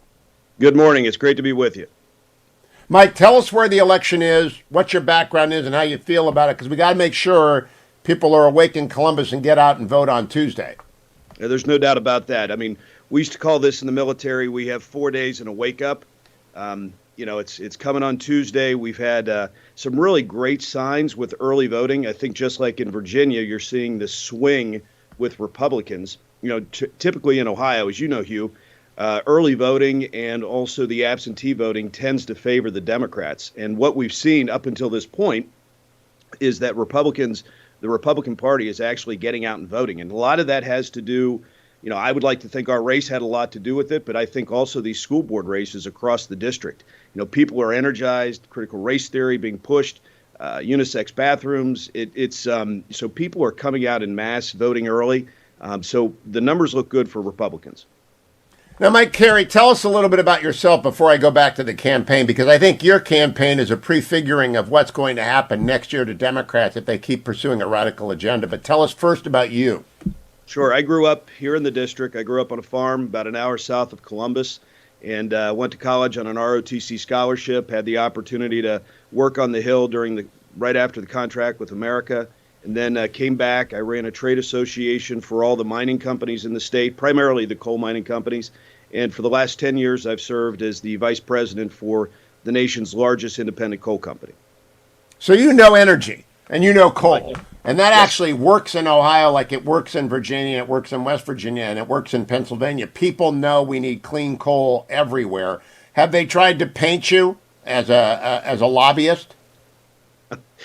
I'll tell you, I've been painted so many things. You know, I laughingly tell people they had one picture. How they've painted me so many different ways. I'm not even sure what people see when they see me now. Well, they should see a veteran and they should see a future congressman. I think you're going to win this thing. But now I want to go back to the general context.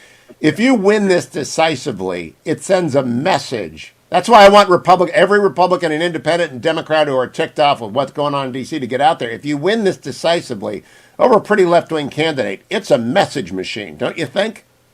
Oh, well, there's no doubt. I mean, I think if you look at where we are today, I mean, my opponent has not said once that she is actually a Democrat in all of her advertisements. She's probably spent $500,000. She's never mentioned that she's a Democrat.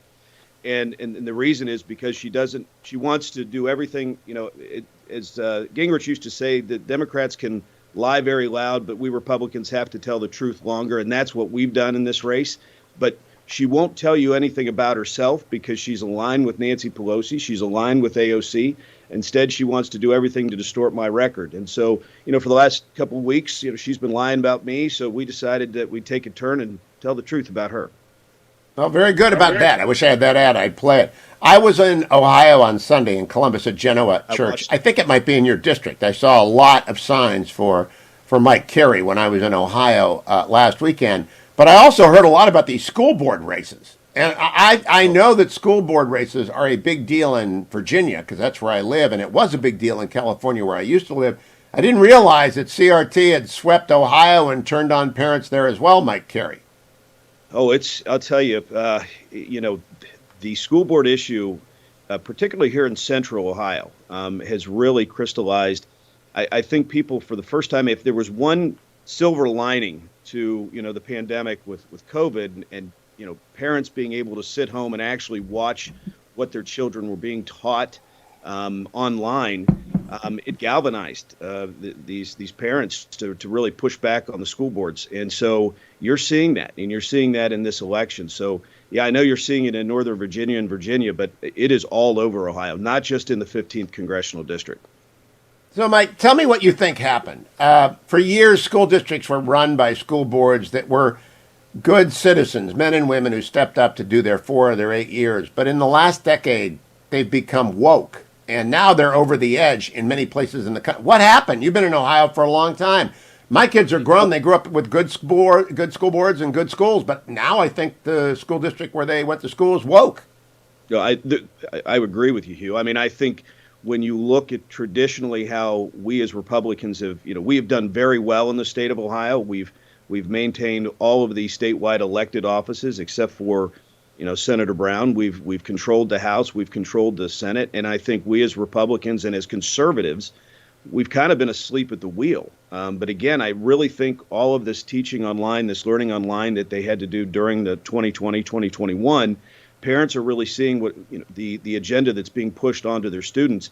And so that's why they're getting engaged. And I would say the Republicans, conservatives are no longer asleep at the wheel when it comes to the school board. And we've got some great races. So last question, Mike Carey. You're on the ballot on Tuesday. I was in the state on Sunday. I saw a lot of signs for Mike Carey. I saw a lot of people wearing Mike Carey buttons. It's still a special. You still got, unlike Virginia, where everyone knows there's an election on Tuesday. Do people in Ohio know there's an election for Congress on Tuesday? That is really the challenge that we face. The nice thing is that this is a scheduled election, so it's not just a special election in terms of Congress, but you have school boards, you have township trustees, you have city council, so people know that there's an election. The message is we just have to make sure they realize that this is a congressional election and what their vote, and that's why we've got to get the Republicans to the polls on November 2nd. This vote for Congress is the precursor to what's going to happen in 2022. And listen, we're excited about it. We like the numbers. We like what we're seeing, but we just have got to get the conservatives to the polls on Tuesday.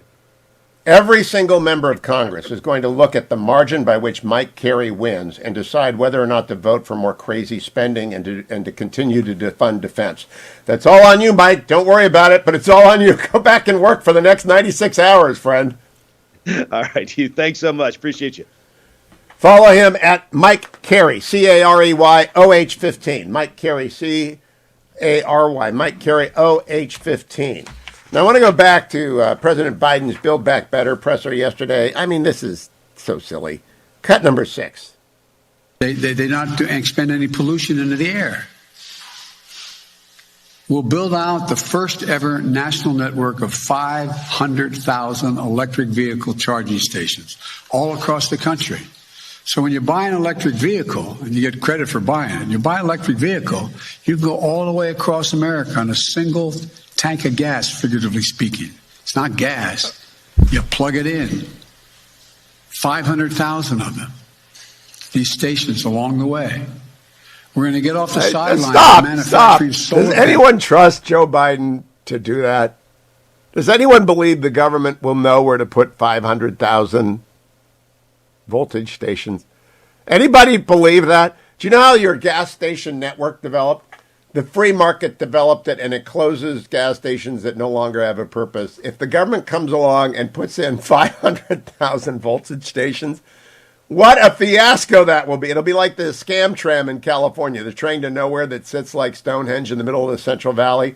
If Dwayne were here, he's not. He's going to the border with his friend Carl. They're going to present themselves as separated father and son.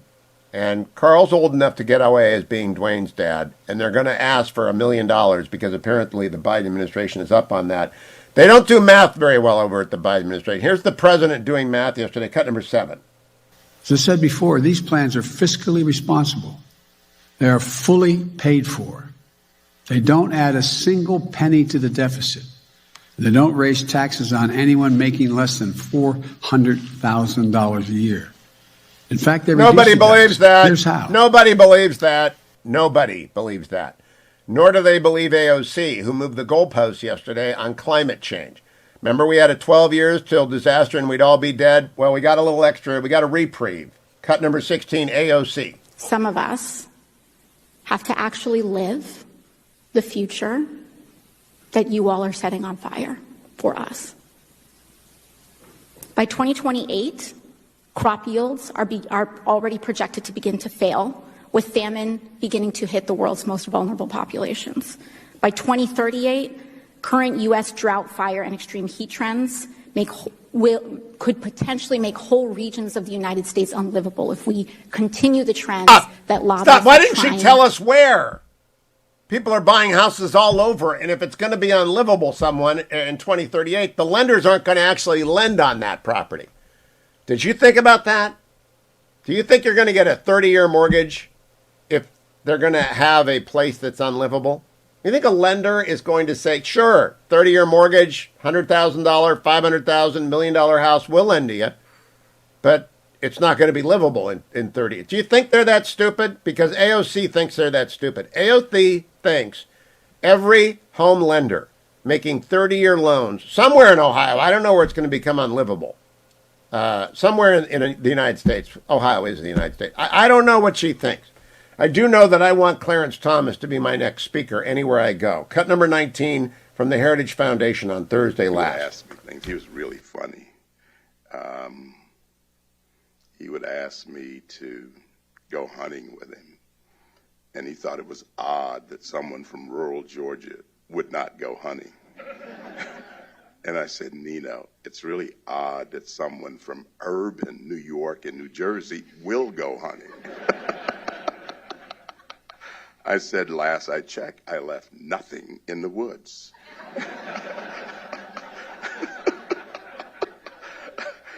So you expect me to risk rattlesnake bites, moccasin bites, ticks, fleas, etc., to kill some unassuming bird with a big gun? No. He invited me to go to the Kennedy Center with him because he said, Clarence, you like classical music? I said, oh, I sure do.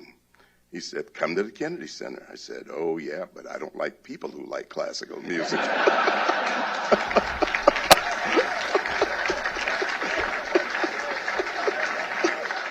Justice Thomas, if you've never read his book, My Grandfather's Son, his memoir is among the best memoirs of any public figure I've ever read. But he's a great speaker. He's been at Chapman Law.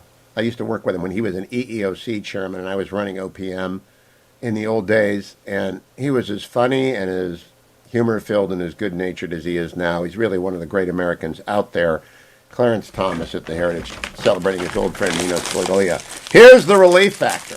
Now, I didn't take it last hour because I had no coffee. Now I have a little bit of lukewarm coffee, which is all I need. I carry curcumin resveratrol omega. 4 pills, see them in my hand if you're watching on YouTube or on the Hugh Hewitt Show. Down it goes. And why does it do that easily? Because they have done everything they can to design a set of pills that are the easiest to swallow in the world. You can use lukewarm coffee. You can use tepid water. You can swallow them with anything. And that's why a lot of people take them, because they can get them down. They're not horse pills. They're just so well done. Icarian, curcumin, resveratrol, omega. And if you're going trick-or-treating on Sunday night and you're carrying the kids 8 blocks, 10 blocks, and your back's going to hurt the next day, or if you're out for a long run or you're playing hoops this weekend because you're a weekend warrior, if you're like Dwayne and you've gone to the border with Carl to try and get separated and claim your $450,000, whatever it is that you do this weekend that causes minor aches and pains, remember relieffactor.com. Take it with you. It can help you. And subscribe now and get the starter pack for $19.95 if you want to give it a real try. Don't go anywhere. Tarzana Joe is next. It's a Friday, a little bit of verse, or you'll be much the worse as we head into the weekend here on the Hugh Hewitt Show.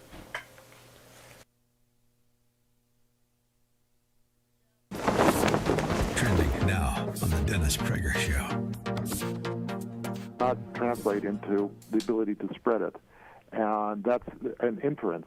What we know about the empirical studies looking at infected children versus infected adults and spread within their families, within their home dwelling units, is that children are very, very infrequently the cause of spread to other family members. It's almost always the adults spread to children, not the other way around.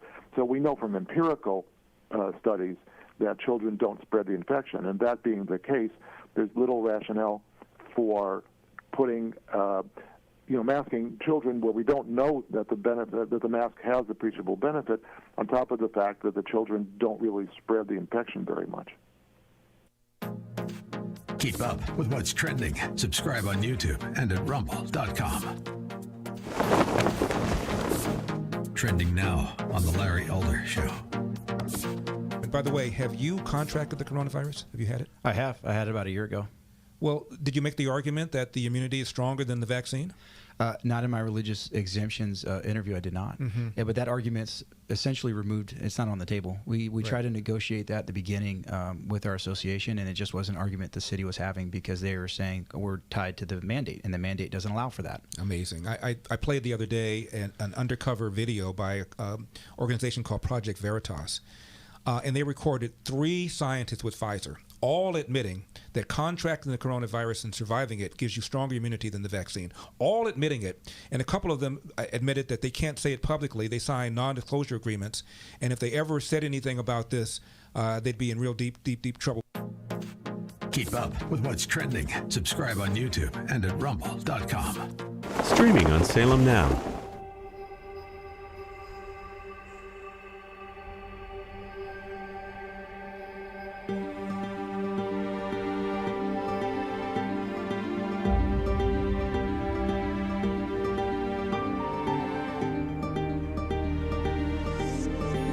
¿Cuánto queda? No queda nada. Que lo siento mucho. And that's the only time you can come to Christ, when the Spirit of God calls you to the cross. Don't you hesitate. Have you ever thought of going to seminary? Madre, padre, ¿quién está listo para ser transformado por el poder de su palabra?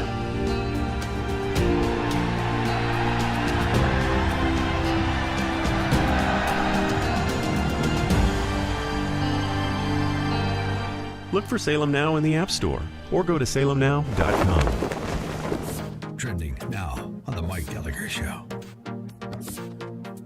Ilhan Omar is back at it again. You know, she's been kind of quiet lately. She told her constituents Saturday at a town hall meeting that the rise in gun violence in Minneapolis.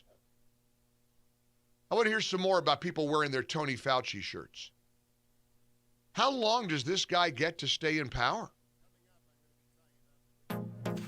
Keep up with what's trending. Subscribe on YouTube and at rumble.com. Trending.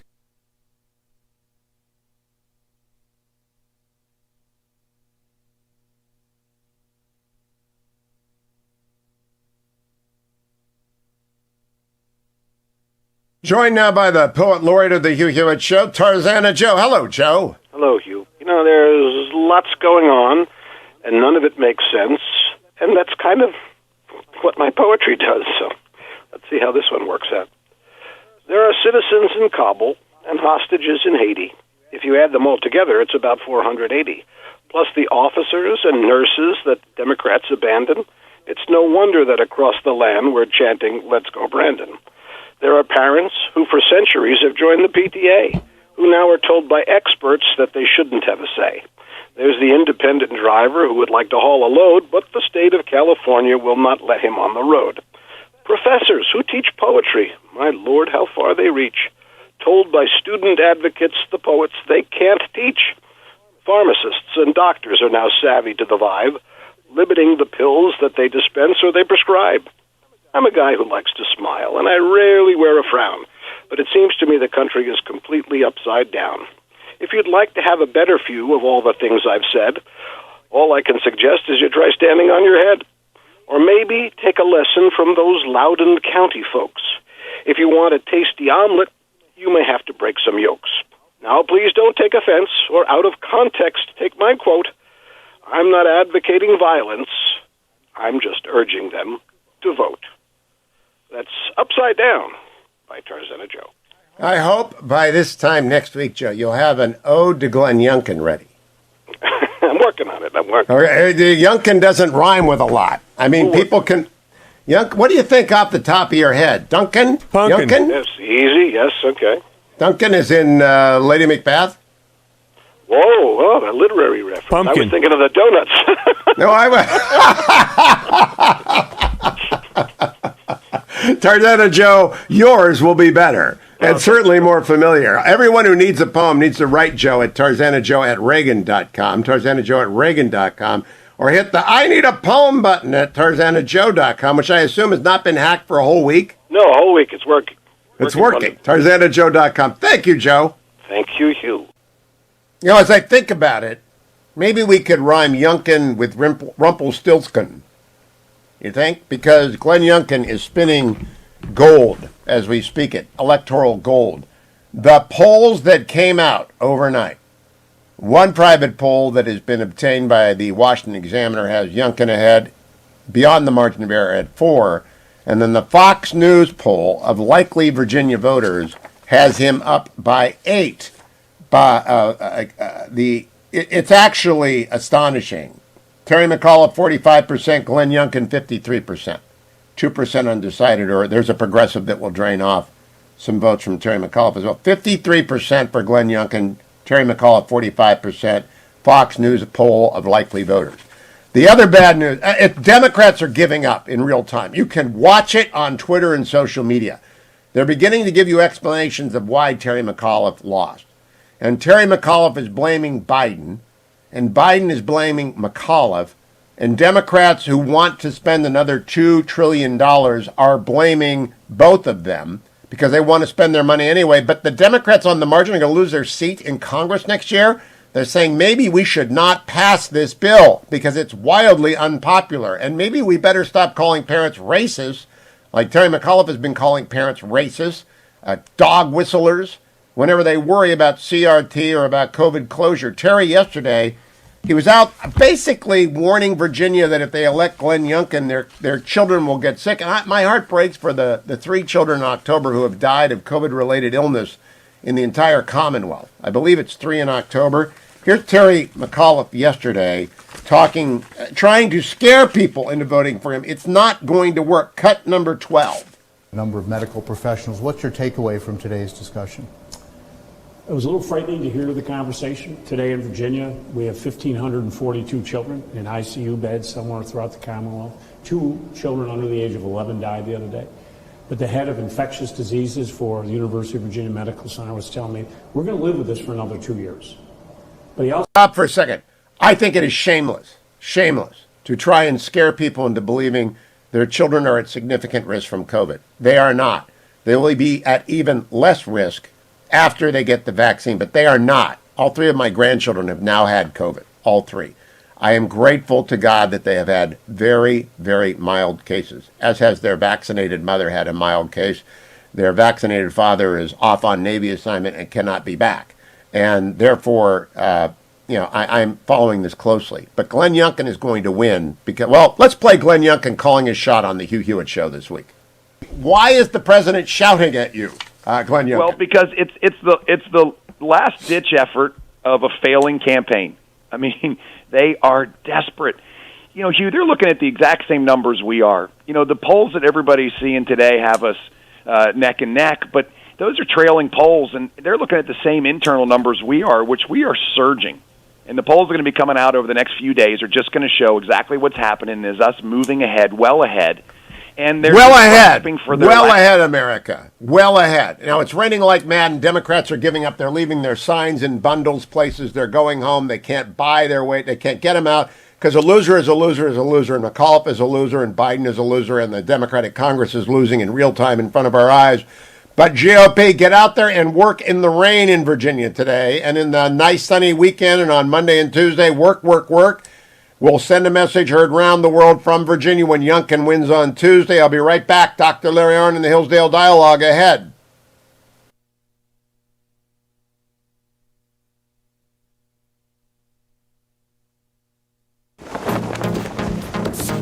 Trending now on the Eric Metaxas Show.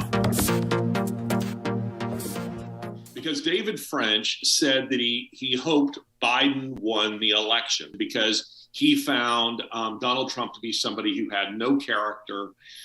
He believed that that Donald Trump was somebody who he just simply could not abide the thought of Donald Trump winning, and he preferred a person like Joe Biden. Now, to me, this is absolutely astonishing. That anyone who would even make the pretense of being a conservative, much less a principled Christian conservative, I find it very troubling. But the other thing that I found troubling about this, Eric, is the fact that French uses scripture to back positions of this kind. And in so doing, he kind of, he harkens back to the theocratic days of ancient Israel. And I thought, now listen, if you're going to make that kind of argument that a Donald Trump has to live up to the standards of ancient Israel, theocratic Israel, then how in the world, David French, can you find yourself in wanting to see somebody like Joe Biden or one of his favorites, Mitt Romney, and definitely would not fall under the standards of a king of Israel? These kinds of things that I've just found to be very dubious arguments, and I have noticed many Christians who have felt very strongly about what French has said, positively or negatively, but those on the negative side who felt like they're ill-equipped really to fight back. So I thought, I'll do it for you. Keep up with what's trending. Subscribe today at rumble.com. How 1 million children were placed with local foster families. Parents from all walks of life share their stories of overcoming the one-child policy by taking in orphans. Make this feel like I pick you up every time you fall. Every time I take one step forward. When Wright came in this morning, he wants to fight you. No one expected this out of him. Look for Salem Now in the App Store or go to salemnow.com.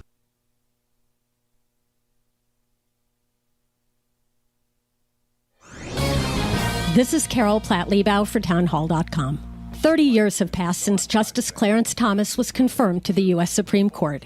His tenure there has been consequential indeed. He's the court's foremost proponent of natural law, an understanding that our individual rights are transcendent and come from God.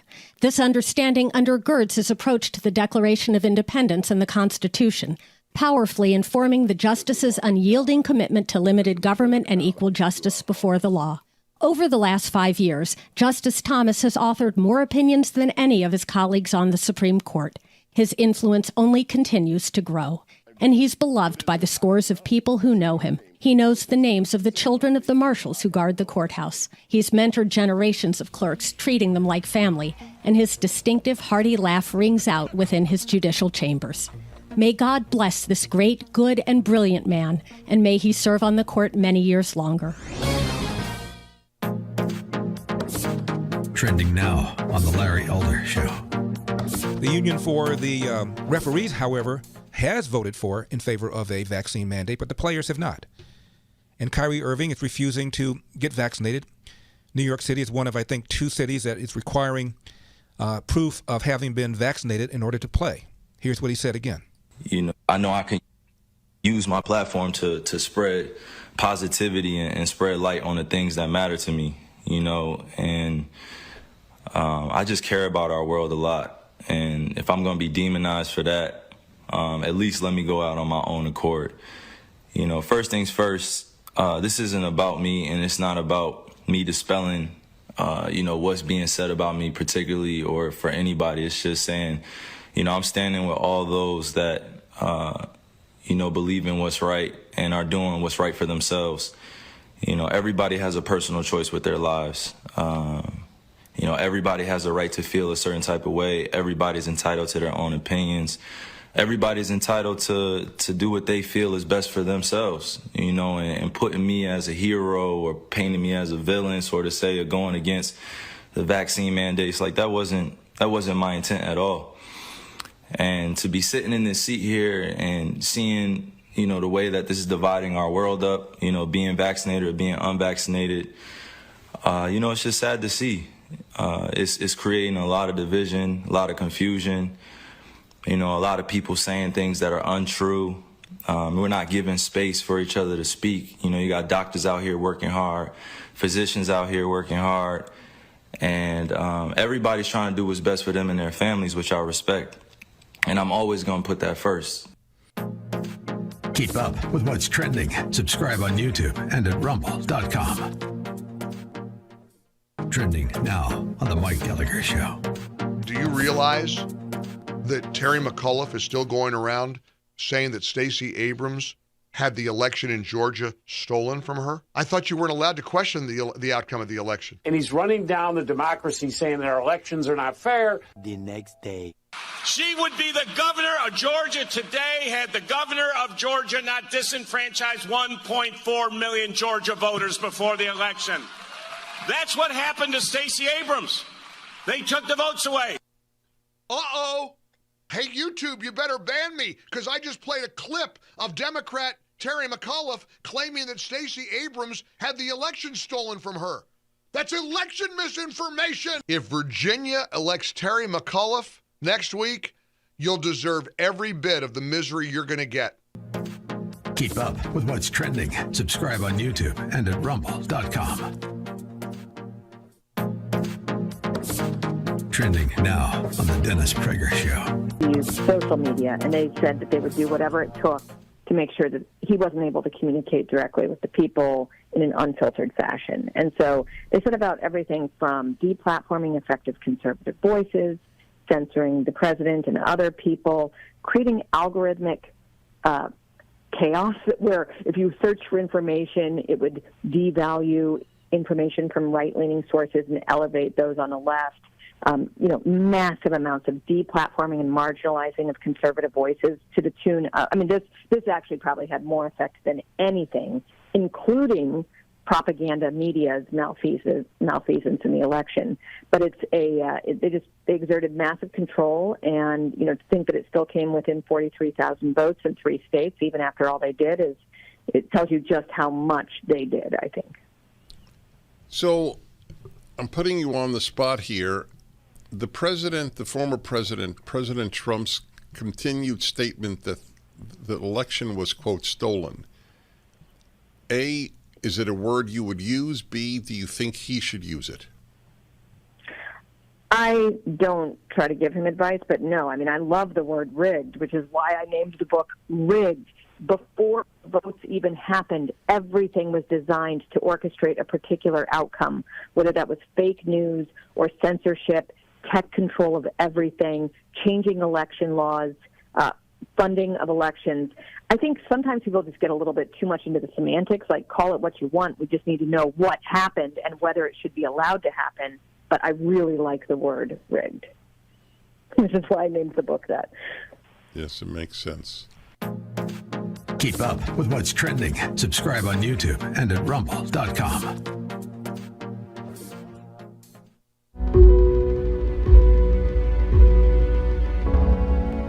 Schools are lining up to push the transgender agenda on kids and cut parents out of the equation. Go to salemnow.com. How 1 million children were placed with local foster families. Parents from all walks of life share their stories of overcoming the one-child policy by taking in orphans. Go to salemnow.com.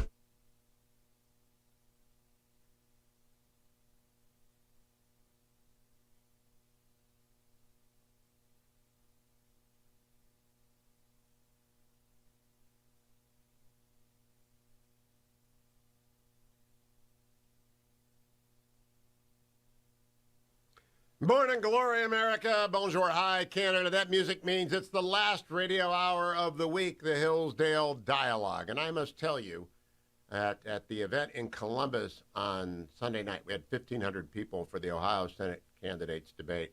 And probably 1,499 of them came up to tell me they love the Hillsdale Dialogue. Now, one of them is on the board of directors at Hillsdale and one of the trustees. And we got together and we moaned and groaned about Larry Arnn and how much of a problem he is and what a burden he is to us. But generally speaking, people love this hour. Now, this is the 4th of 5 hours on Harry Jaffa, because Glenn Elmers joins president of Hillsdale College, Larry Arnn, in talking about Glenn's brand new book, The Soul of Politics, about Harry Jaffa, who's a professor to both of them and mentor to both Dr. Arnn and to Dr. Elmers. And gentlemen, good morning. Larry, we were talking about you in Ohio on Sunday behind your back, and it was great fun with David, your trustee. We both agreed you should be, imprisoned somewhere. Both leave us alone. It really smarts because he said good words about you to me, and I thought, what? Well, we had a wonderful time. You've got your trustees talking originalism and statesmanship. We had a good dinner on Saturday night, and he was telling me he wanted me to bear in, and I did, on these candidates because of on their commitment to originalism. Now, that's quite a trustee to have. Well, I'd like to take credit for that, but it's not easy to get on the board of Hillsdale College, and that's one of the avenues. Now, Glenn, I'm going to ask you to answer this question, which I posed to my small group on Saturday night, and I didn't have a chance to ask the Senate candidate. There are the Ivies, there are the little Ivies, and there are the new Ivies.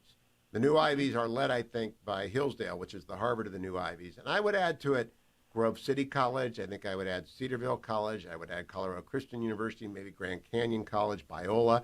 Who else? University of Dallas, maybe University of Richmond. Who else are the new Ivies where parents can actually count on finding a Straussian or two, learning political theory, and being free of wokeism? Wow, that's a tough question. You've already mentioned a lot of them. I'm not so attuned to the undergraduate level. I don't have kids, so I'm not quite.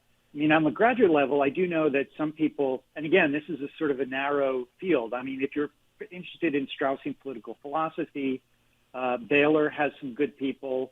Again, with a fairly narrow focus. But I think you hit a lot of them already. Well, Dr. Arnn, I'll turn to you because the vice chair of the Center for Christian Virtue said, my son's first choice is Hillsdale, his second choice is Hillsdale, and his third choice is Hillsdale. And so I think a lot of conservative center-right or even fair-minded students want to be rigorous. They want an education, and they are rejecting wokeism. And therefore, their college choices are narrowing. But you can't take them all. God love you. Hillsdale can't take them all. Where do you tell them to go if they can't come to Hillsdale? Well, I have a problem with that. Very clever of you, by the way. You asked Glenn to deal with this diplomatic question, which is either mischief or shrewdness. I often wonder which. Some of those you named are good, and some of those are touched with wokeism a little bit, and that the danger is that will grow. One way to filter is most of those that you named have a strong core curriculum, and that means you'll have to study a bunch of stuff, and at least in several departments, people who take that stuff seriously and also take it seriously as an element of human knowledge that everybody to call himself educated needs, and that's a great thing. And if you get touched by that critical race theory, the trouble is it gives up the heart of the point as a first step. Everything, the whole core curriculum, everything in Western civilization, Mr. Elmers writes about this in his book, hinges on the freedom of the human soul. And that hinges upon the character, nature of the human soul. And that nature has to be immaterial. I'm teaching Aristotle's Ethics this term, and I've been reading and referring a lot to the De Anima, on the soul. And in there he describes what goes on in the soul. And remember, always, Aristotle is a philosopher. He's not a proselytizer. He's not a evangelical. He's a thinker. And the question that he asks is, what must the human soul be like in order for it to do what it seems to be able to do? which leaves open the possibility that it can't do that, that we don't know whether we're awake or dreaming. It's an old puzzle, right? But if it's true that it can't do those things, then it's useless, right? There's no use thinking. There's no use anything. Well, and for it to be able to do that, the way Aristotle puts the point is, if you see a thing and it is a being, it's not just a lump of matter. Something, he says, has to hold it together to make it what it is.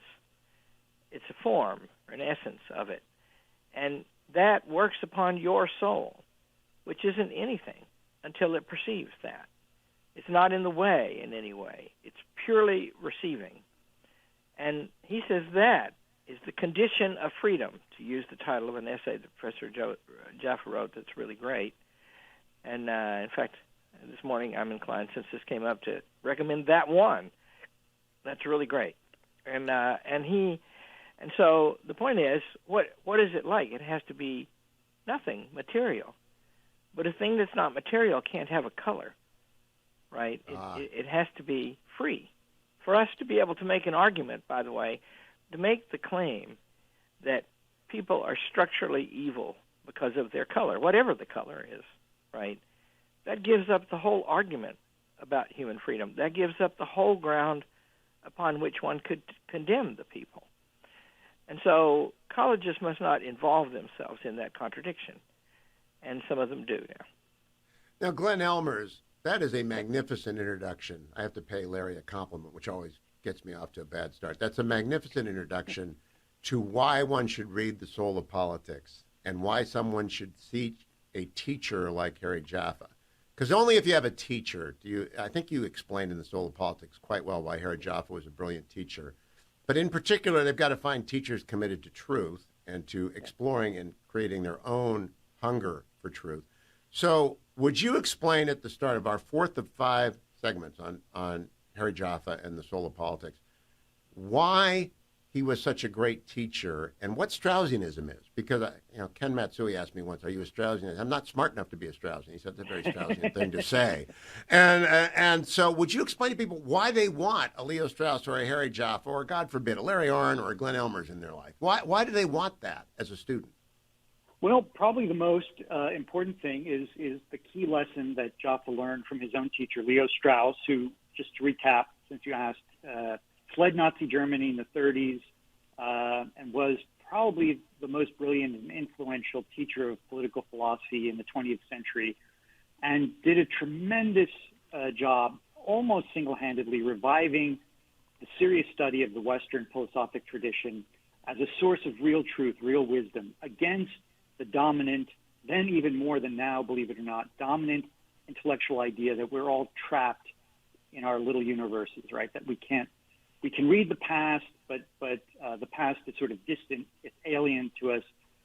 Morality, reality, truth are just constructs of our particular culture, our particular time and place. And Strauss rejected that and thought that Plato and Aristotle and Aquinas and the whole Western tradition had insights into the human condition and the human world that, because they reflected a permanent reality, could be and were permanently true. And Jaffa applied that insight to the study of political philosophy himself, but in particular to the study and understanding of America. And it's this commitment to the idea of permanent truth, which is exceedingly rare now in our elite universities, and which Jaffa offers and explains, I think, in a way that's almost unparalleled. It is absolutely laid out in The Soul of Politics why someone needs it and how do they get it. And they're not going to get it at most of America's major universities unless they fall upon a Harvey Mansfield or someone like that. Larry Arnn, they get it at Hillsdale. I just don't know what we do about the demand curve and capacity. It's a problem. It keeps coming up. We have less than a minute. What do we do about America's young people who want an education and can't get into one of these universities? Well, let me answer that, you dog. First of all, we have about 30 online courses that are available and wildly popular and teach a lot. And second, there are centers in places, you name some of them, and there are some others. People should look around for good teachers, and they should look around with an understanding what that takes. And what I'm saying then is one is going to have to educate himself a little bit in order to pick the right education, because it's 100%. not widely available now. I'll be right back. The Hillsdale Dialogue rolls on. Harry Jaffa fought 3 great battles for most of his long and productive life, one with the left, one with his fellow Straussians, and one with the paleocons, and we talk about them as the Hillsdale Dialogue continues. All things Hillsdale, found at hillsdale.edu. Come right back.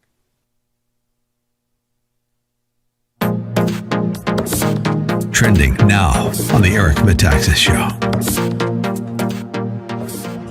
Because David French said that he hoped Biden won the election because he found Donald Trump to be somebody who had no character. He believed that Donald Trump was somebody who he just simply could not abide the thought of Donald Trump winning, and he preferred a person like Joe Biden. Now, to me, this is absolutely astonishing. That anyone who would even make the pretense of being a conservative, much less a principled Christian conservative, I find it very troubling. But the other thing that I found troubling about this, Eric, is the fact that French uses scripture to back positions of this kind. And in so doing, he kind of, he harkens back to the theocratic days of ancient Israel. And I thought, now listen, if you're going to make that kind of argument that a Donald Trump has to live up to the standards of ancient Israel, theocratic Israel, then how in the world, David French, can you find yourself in wanting to see somebody like Joe Biden or one of his favorites, Mitt Romney, and definitely would not fall under the standards of a king of Israel? These kinds of things that I've just found to be very dubious arguments, and I have noticed many Christians who have felt very strongly about what French has said, positively or negatively, but those on the negative side who felt like they're ill-equipped really to fight back. So I thought, I'll do it for you. Keep up with what's trending. Subscribe today at rumble.com. Trending now on America First with Sebastian Gorka. Facebook did 2 things basically in the 2020 election, one of which we've known about for a while. They basically censored information that was negative about Hunter Biden and Joe Biden. They promoted information that was negative about Donald Trump. And I really believe that swung the election in a really important way. But I think more profoundly, I think that Zuckerberg, what we're learning is that he put $420 million to buy up local boards of elections. He did it in an extremely partisan way.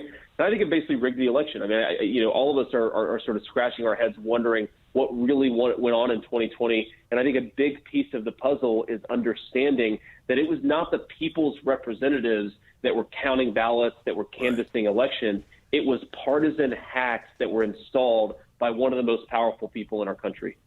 So have we seen enough of a response to that, a requisite pushback in the last 10 months? Are we going to see it just happen next year? Will it be $1 billion, JD?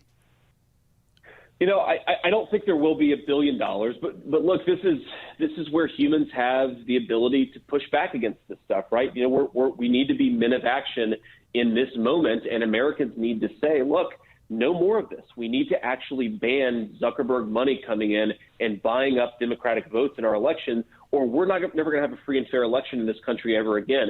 People are woken up to it, so I think there's going to be a little bit more hesitancy from people like Zuckerberg to go in and buy the election. But when they try to do it, and they will, Seb, we need to be ready to push back. We need to be filing lawsuits. We need to be, getting up and protesting. We need to be aware of what's going on.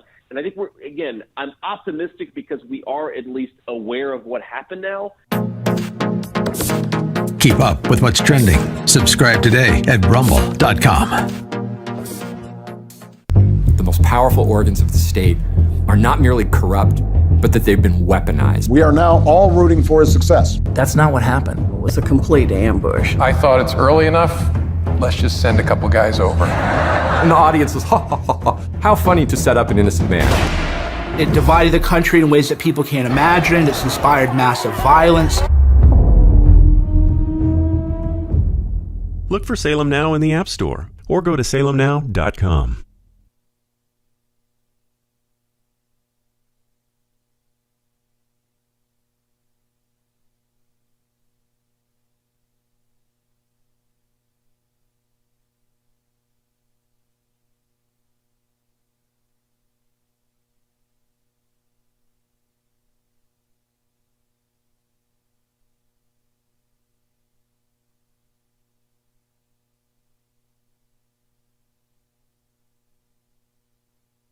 Okay, it's Hugh Hewitt.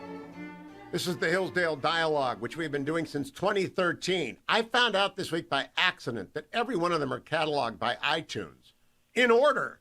So if you just scroll down to the bottom, you can begin in 2013 when Dr. Arnn and I are talking about Homer and come up to the present day and never miss a beat. And then you'll be beginning on the first step of actually understanding Larry. And therefore, I would recommend you all the Hillsdale Dialogue. Glenn Elmers, your wonderful book collects in one place what Harry Jaffa was about and his commitment over decades to fight this. And it expressed itself in argument, as one would expect from someone committed to the classics. His first argument, in some ways, after reading The Soul of Politics, I think the least important, is with the left. What did he argue about with the left? They just didn't have any common ground. Right, and in a way, he didn't even focus his heavy intellectual fire on the left because he thought that they were kind of hopeless. And in a way, that's become even more true since Jaffa passed away 6 years ago. The left, in a way, has embodied all the worst aspects of modern and postmodern philosophy, and so they reject truth, they reject reason, they reject nature and human equality. And so, Jaffa used to quote a line from the beginning of the Republic, where Socrates' students say, we're going to force you to discuss justice. And Socrates says, what if I talk you out of it? And they say, what if we don't listen? And Socrates says, yes, well, if you don't listen, there's nothing I can do. And Jaffa loved quoting that line because there's a lot of people in the modern world who just won't listen. And I think the radical hardcore left are sort of in that position. And so you have to find other people to talk to who will listen. And so he trained his most important arguments against other people on the right who he saw as allies, as fellow fighters to save the regime, but who made mistakes here and there that he thought it was important to correct because he thought the fight could only be won by getting the argument just right, by understanding the truth just so. So, Dr. Arnn, we will come back to the right's arguments in the second and third because they're the more interesting. But about the left, how many Jaffa students are at work today in the professoriate doing what he did for, 60 years? I have no idea. So I'm running through a list in my mind right now, and I get few, not very many. I get, how do you think, Glenn, 20 or 30? Ooh, that many? yeah, that's it. It's, Jaffa's students are, first of all, if your central interest is the natural law and the laws of nature and nature's God, then that is already a disqualification. From faculties at most universities, yes. Yeah, most, and there are some Christian colleges that have developed a noggin, and they have some bent toward this. And I'd say the success of Hillsdale College might be an inspiration to some of them, and if so, I'm glad. Pray so. I know that to be true of Colorado Christian, where the late Bill Armstrong told me he wanted to be Hillsdale in the mountains. Yeah, and it's hard to be Hillsdale anywhere because Hillsdale is and intends to be everywhere. But that doesn't mean we can't be helped, and we're trying to make a movement here. Good. And I'll say, since I don't know why you blunder into these things the way you do, but hardly the month goes by that I don't get a visit from luminaries at various colleges wanting me to tell them how to do it, us to tell them how to do it, or take them over, which happens a lot. And, this has to build, right? And it starts with what you talked about. It's not just where you go to college. It's where you go to school, because that's really bad now. And there's a huge opportunity because people are leaving the public schools. And so, they can learn on their own. They're going to have to if they're going to save their souls because, if they develop the understanding that they are not responsible for themselves, that will forestall them developing the character to turn into fine human beings, which is what education is all about. That it's is beyond left and right. Right? We don't talk about it. One of Professor Jaffe's point is these very bad doctrines exist on the right, too. More on the left, probably, but on the right, too. That's where we're going next. And by the way, to be thought to be blundering is a great advantage that Harry Jaffe and Leo Strauss believed in. I believe in being thought to be blundering. Don't go anywhere, America. Be right back on the Hillsdale Dialogue. All things Hillsdale at hillsdale.edu.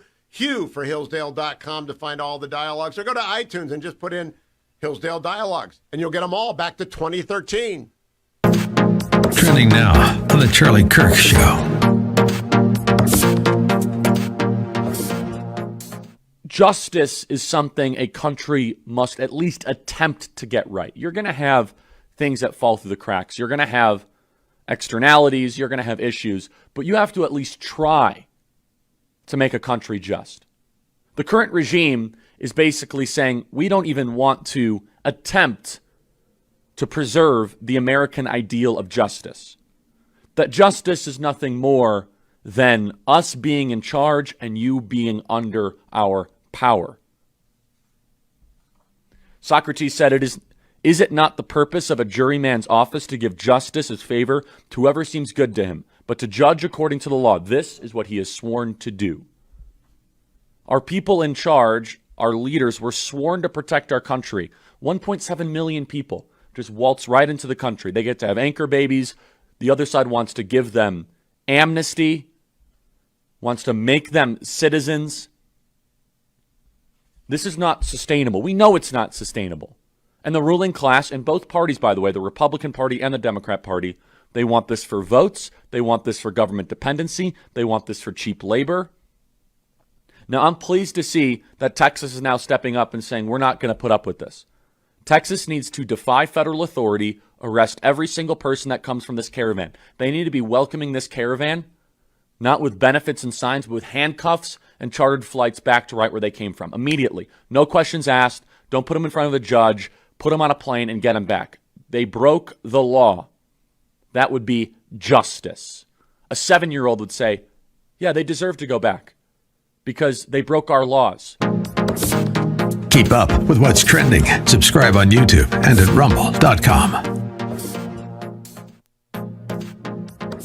Trending now on the Mike Gallagher Show. Ilhan Omar is back at it again. You know, she's been kind of quiet lately. She told her constituents Saturday at a town hall meeting that the rise in gun violence in Minneapolis and the increase in carjackings is due to the police. They have chosen, she said, not to fulfill their oath of office and provide the public safety they owe to the citizens. Now, this is rich coming from her. She goes from wanting to defund the police to blaming the police for not being responsive enough as people are getting murdered and their cars getting jacked in Minneapolis. That's the left. That's today's Democrat Party. It is an extraordinary thing to witness. They're anti-police. They're against parent involvement in their kids' curriculum. They want to gouge us with more and more taxes. They want to force you to comply. They'll cancel you if you don't comply, ask Dave Chappelle. And evidently, they're okay with strapping little defenseless beagle puppies into cages where their little faces are eaten off by giant sandflies. Let me tell me some more about the Tony Fauci dolls. I want to hear some more about people wearing their Tony Fauci shirts. How long does this guy get to stay in power? Keep up with what's trending. Subscribe on YouTube and at rumble.com.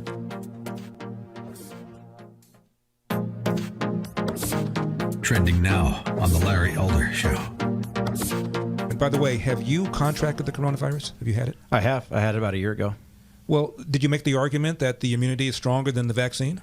Not in my religious exemptions interview. I did not. Mm-hmm. Yeah, but that argument's essentially removed. It's not on the table. We tried to negotiate that at the beginning with our association, and it just was an argument the city was having because they were saying we're tied to the mandate, and the mandate doesn't allow for that. Amazing. I played the other day an undercover video by an organization called Project Veritas, and they recorded 3 scientists with Pfizer, all admitting that contracting the coronavirus and surviving it gives you stronger immunity than the vaccine. All admitting it. And a couple of them admitted that they can't say it publicly. They signed non-disclosure agreements.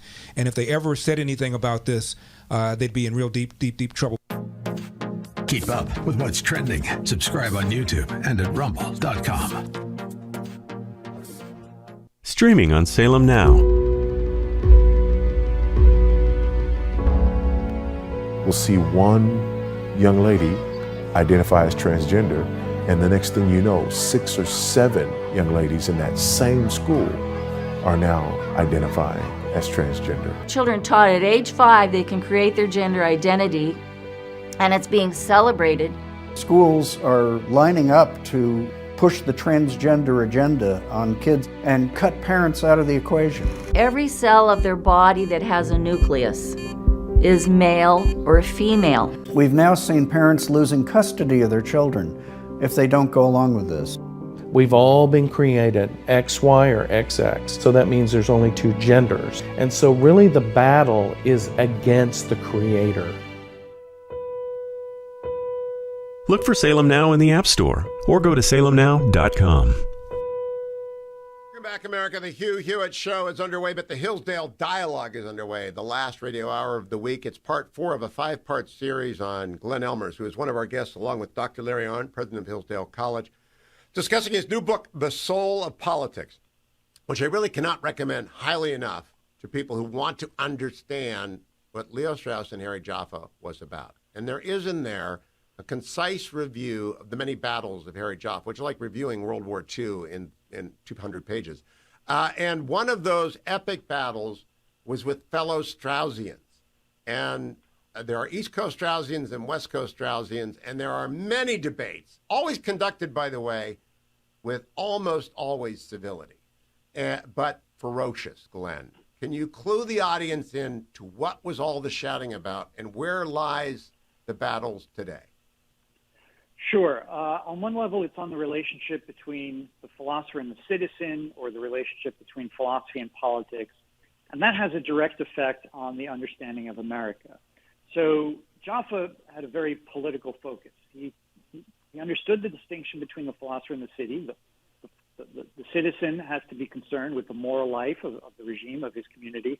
The philosopher at the highest level is intransigently committed to the pursuit of truth and has to sweep away every convention, every opinion, every other consideration in pursuit of that. It's a very demanding and, in a way, very rare ideal.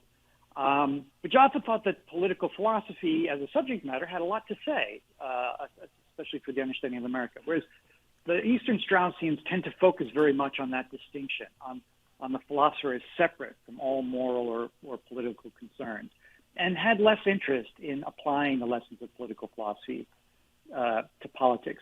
And this comes out in a practical way in the understanding of America, and an interpretation of something Strauss said, which the two camps interpret in different ways, about Locke and what was Locke's secret teaching. And if you're a Straussian, you'll be familiar with this idea that many great thinkers have a kind of hidden teaching, which is not such an unusual idea when you consider that they're discussing radical ideas, and sometimes just to protect yourself, to be cautious, you hide some of your meaning.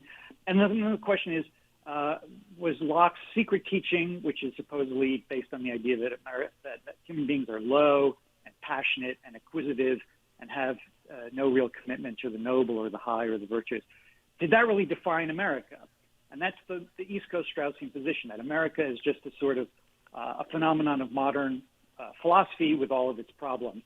And Jaffa said, no, the American founders were not philosophers, they were practical statesmen. And to the degree that they drew on philosophy, they drew on ancients and moderns, as well as economics and law and many other subjects, to achieve something practical, to achieve a good regime, a decent constitution.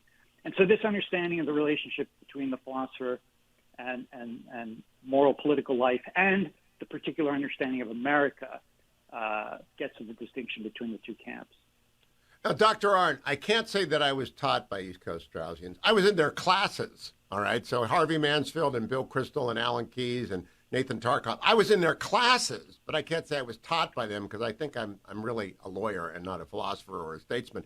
But when Harvey Mansfield was a guest on this program about a month ago, he said Harry Jaffa was a great man, but he didn't really value Tocqueville enough. And that's interesting because Tocqueville's practical. And what Glenn just said is that the East Coast Straussians are not so practical as the West Coast Straussian. You are a West Coast Straussian. You're a student of Jaffa, and you're very practical. What do you make of Harvey's passing reference? Harvey, I think every lecture was about Machiavelli, but he made a point of saying may not have paid enough attention to Tocqueville. Well, first of all, I think that particular charge from Harvey is wrong, but it points up what the difference was. And, I should enter the caveat that I was the head of the Claremont Institute for 15 years, and Harry Jaffa lived right there in town, and he understood us as his expression, which it was. But I had to argue with him all this diplomacy for years about who to attack and who not. And he would sometimes, exactly twice, sort of turn on me. And both times I wrote him a short note and said, "Are you under the impression I have learned from you to back down?" And he stopped both times, right? Because he, but so sometimes, Harry Jaffa was, incredibly strong, right, and aggressive, and sometimes I was a weenie about these things. And but what Harvey thinks that the principle of equality is a problem and is likely to be misunderstood. And I'm characterized, he's a very sophisticated man, and he's 90 years old or more, I think, and he's got all his marbles. 100%. So, goodness me, go read him. Don't let me speak for him. But he thinks that it's a problem, and Professor Jaffa, in his heart of hearts and in his conversations, thought it could be a problem. But Professor Jaffa found the solution in the principle of equality. That is to say, the strongest thing in a regime, he thinks, and this is kind of fundamental political science, is, of course, a danger to it, but sometimes it's prudent to find in it the counter to the danger. And he got his eyes opened in a great turning in his life that Glenn documents very well. He saw that the principle of equality, as it's stated in the Declaration of Independence, forbids any misconstruction of it that we're going to make everybody the same, and that fact, the strongest thing in us, points toward the laws of nature and nature's God, and defines specifically what our rights are. And then, of course, he finds in Lincoln, and it took him a long time to figure all this out, by the way. He lived a long time. That was a blessing. He finds in Lincoln how to construct that argument. Harvey, because he said it to me once, I can say it, thinks that, this is all different now, right? That was nihilism of the right, and this is, now we face nihilism of the left. The right was the Confederacy, which was a very evil thing in its central meaning. And now we face nihilism of the left, and this won't be as strong against it. And Professor Jaffa denied that. Go ahead. Well, I just wonder what Glenn thinks about this, because what I think is the differences between them are certainly prudential and maybe theoretical, but that's, these are all very sophisticated people, and it's hard to dismiss any of them. Glenn? Yeah, I'll only add everything that Larry said is right on point. And again, I don't want to speak for Mansfield. I'll just say one word about Tocqueville. Hugh, you said he's practical, and he is. He was very interested in observing America. He has a lot of fascinating practical or empirical things, and people should certainly read his book. But he also came to America self-consciously as a Frenchman and his understanding of America was very influenced. His understanding of equality, especially, was very influenced by Rousseau. And again, it's this understanding of how did the American founders understand themselves. And Tocqueville brought a very French understanding of equality influenced by Rousseau, which is not how Jefferson and Madison understood equality. And by the way, Tocqueville, for all of his insight, missed something really important. He thought that there was going to be a race war in the United States. And just a couple decades before the Civil War, could not see that it would be whites fighting against whites to vindicate the Declaration of Independence. So he's not perfect, Tocqueville. Of course not. You know what I found so great about Soul of Politics, Glenn, is that you managed to convey that Harry Jaffa was combative, but he was educated and he was civil. And I like to tell conservatives they have to be combative, but first they have to be educated, and then they have to conduct their combat civilly. And maybe Harry Jaffa foreshadowed what's going to happen to conservative Larry Arnn if they are going to be effective.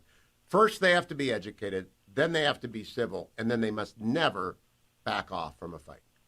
Yeah, you have to make your point.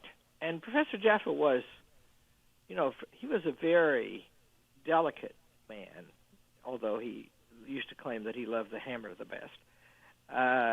And that meant that when he wanted to make a point, he could make it precisely. And I think that, that's the gift that Winston Churchill had. There's very little in the 50 books and 8,000, 9,000 pages of speeches of Winston Churchill that's bitter. And Professor Jaffa, it was notorious with him. And I used to counsel people. I used to say, they used to say to me, how do I get him to shut up? I agree with him. And I'd say, then you have to argue with him, because that's what he wants. That's what he wants. And he thinks that in the argument, right, in the difference of opinion, that's the Socratic dialogue and the dialectical nature of Aristotle's treatises take up the various sides and explore them, and that's how you learn the truth.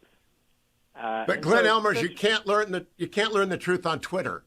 You can't learn the truth disassociated from the books. You have to do the work, and then you have to actually listen to the other side. Right. I'm sort of glad Twitter wasn't around to distract Harry Jaffa from his more important writings, because he would have gotten a little carried away with the opportunity to tweet things all the time. So yeah, we should be thankful for that. Go ahead. Yeah. Do you want to get into some of these? So that's the East Coast stresses, and the other ones you mentioned were the paleocons. We're going to come right back. We're going to come right back and do paleocons. But Larry, our last word on the inter-Straussian battles. They are ongoing, and I hope they never go away, because it's a dialogue among truth seekers, which is not very common anymore. Yeah, those are, and see, remember, Professor Jaffa paid a compliment to the people who he attacked. He thought they were serious people, and he hated me saying that to him, by the way. and we had our own little arguments, many, and to be clear, I loved that man and learned from him all my adult life until he died. But I would say you have to admit that these guys know things and have higher purposes than your common garden, ordinary liberal politico or even liberal thinker. And it would usually take about 45 minutes, but I could get him to admit that. Well, it took some courage to say to Harry Jaffa, you have to admit. I don't think I would ever do that. Don't go anywhere, America. The final segment of this week's Hillsdale Dialogue is ahead. And that idea, pernicious as it is something we will continue to discuss. Again, I remind everyone, if you want to get these recordings by Dreyfus and Strathern, they're all available. Just go to Amazon.com, or you just actually Google Strathern, Straythorn, Richard Dreyfuss, Dreyfuss, Lincoln Douglas Debates audio book. And Amazon will take you there. The hardcover is $23.95, but the audiobook is $20 or $21, available instantly at Amazon.com. Look, I should also remind you of ReliefFactor.com. Dr. Arnn and I are big believers in ReliefFactor.com. At least I am. I think Dr. Arnn has taken it from time to time. He's in better shape than I am. Not. I challenge him to a race every year, and he goes off on his motorcycle and laughs at me because he knows I can't drive one. I'm not coordinated enough. ReliefFactor.com, however, is for both of us, those who are active and those who are not. It's for you. It's why tens of thousands of people take it every single day. So don't delay getting on the ReliefFactor.com train. Try it every morning. Put a bag in your car so it's there when you commute if you are a commuter.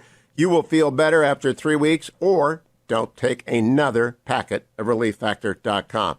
Please come back as we conclude this fourth episode with Dr. Larry Arnn and the Hillsdale Dialogues, all things Hillsdale at hillsdale.edu. Trending now on the Charlie Kirk Show. Justice is something a country must at least attempt to get right. You're going to have things that fall through the cracks. You're going to have externalities. You're going to have issues. But you have to at least try to make a country just. The current regime is basically saying we don't even want to attempt to preserve the American ideal of justice. That justice is nothing more than us being in charge and you being under our power. Socrates said, Is it not the purpose of a juryman's office to give justice as favor to whoever seems good to him, but to judge according to the law? This is what he is sworn to do. Our people in charge, our leaders, were sworn to protect our country. 1.7 million people just waltz right into the country. They get to have anchor babies. The other side wants to give them amnesty, wants to make them citizens. This is not sustainable. We know it's not sustainable. And the ruling class in both parties, by the way, the Republican Party and the Democrat Party, they want this for votes. They want this for government dependency. They want this for cheap labor. Now, I'm pleased to see that Texas is now stepping up and saying we're not going to put up with this. Texas needs to defy federal authority, arrest every single person that comes from this caravan. They need to be welcoming this caravan, not with benefits and signs, but with handcuffs and chartered flights back to right where they came from immediately. No questions asked. Don't put them in front of a judge. Put them on a plane and get them back. They broke the law. That would be justice. A 7-year-old would say, yeah, they deserve to go back because they broke our laws. Keep up with what's trending. Subscribe on YouTube and at rumble.com. This is Carol Platt-Liebau for townhall.com. 30 years have passed since Justice Clarence Thomas was confirmed to the U.S. Supreme Court. His tenure there has been consequential indeed. He's the court's foremost proponent of natural law, an understanding that our individual rights are transcendent and come from God. This understanding undergirds his approach to the Declaration of Independence and the Constitution, powerfully informing the justice's unyielding commitment to limited government and equal justice before the law. Over the last 5 years, Justice Thomas has authored more opinions than any of his colleagues on the Supreme Court.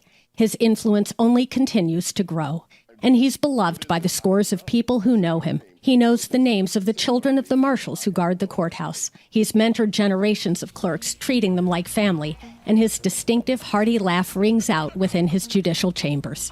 May God bless this great, good, and brilliant man, and may he serve on the court many years longer.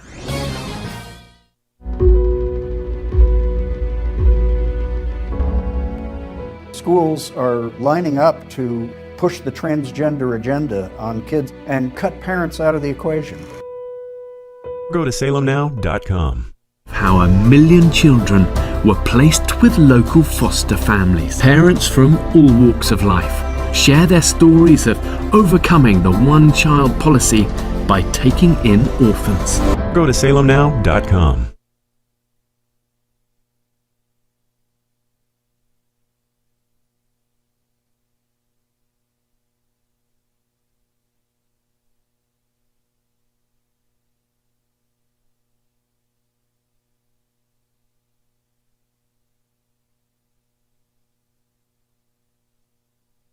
Dialogue today is the fourth of 5 on Dr. Harry Jaffa, who is memorialized and studied in a book, The Soul of Politics, by one of our guests, Glenn Elmers. I recommend The Soul of Politics to you highly. Dr. Larry Arnn is with us, of course. All things Hillsdale on the Hillsdale Dialogue are found at hillsdale.edu. All of our dialogues dating back to 2013, an hour a week for 8 years. That's a lot of dialogue. are collected at iTunes and at HughForHillsdale.com. Glenn Elmers, Harry Jaffe's battles with the paleocons. Can you summarize them? And maybe you better begin by telling people exactly what paleocons are.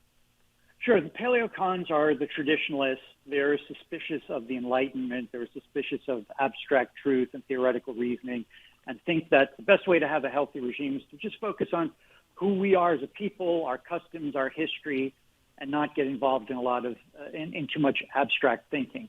And, you know, there's something to be said for that. But Jaffe thought ultimately America in particular, precisely because it does draw on political philosophy, precisely because it does devote the regime to an abstract principle, precisely because the Declaration, our founding charter, does talk about universal truths. It's necessary to understand those things, and it's necessary to see not only why America is ours and lovable because it's ours, but because it's good. And that requires an intellectual or theoretical or even philosophical argument. The difference between the paleocons or the traditionalists on the one hand and the East Coast Straussians, I have a nice formulation in the book, which a couple people picked up on. The East Coast Straussians want nature without morality, and the paleos want morality without nature, right? So the East Coast Straussians are very interested in talking about theory and nature and what nature points to, but they're not so concerned with the moral political question. And the paleos see the importance of morality in politics, but they lack any sort of ground, right? Any permanent ground in which to find a basis for defending what's ours, for distinguishing between good traditions and bad traditions. And Jaffe thought that was a particular failing that the paleos had. And Dr. Arnn, sometimes I think the paleos will rely on Jerusalem exclusive of Athens, and they want to grab the traditional arguments and oblige people to bend the knee. It doesn't work that way. Well, no, it can't work that way. And it's, you know, the glory, why is the American regime defensible? It's defensible because its central purpose is to treat people like humans if they're human, whatever they are, whatever color, whatever everything. These are human beings, and they must not be treated as tools. Their good is the heart of the matter, according to Aristotle, the greatest good of the greatest number. And that doesn't mean, because in Aristotle this is really clear in the Ethics and other places, the ultimate good is enjoyed by the greatest thinkers. And they have contemplative activity that they can share in friendship.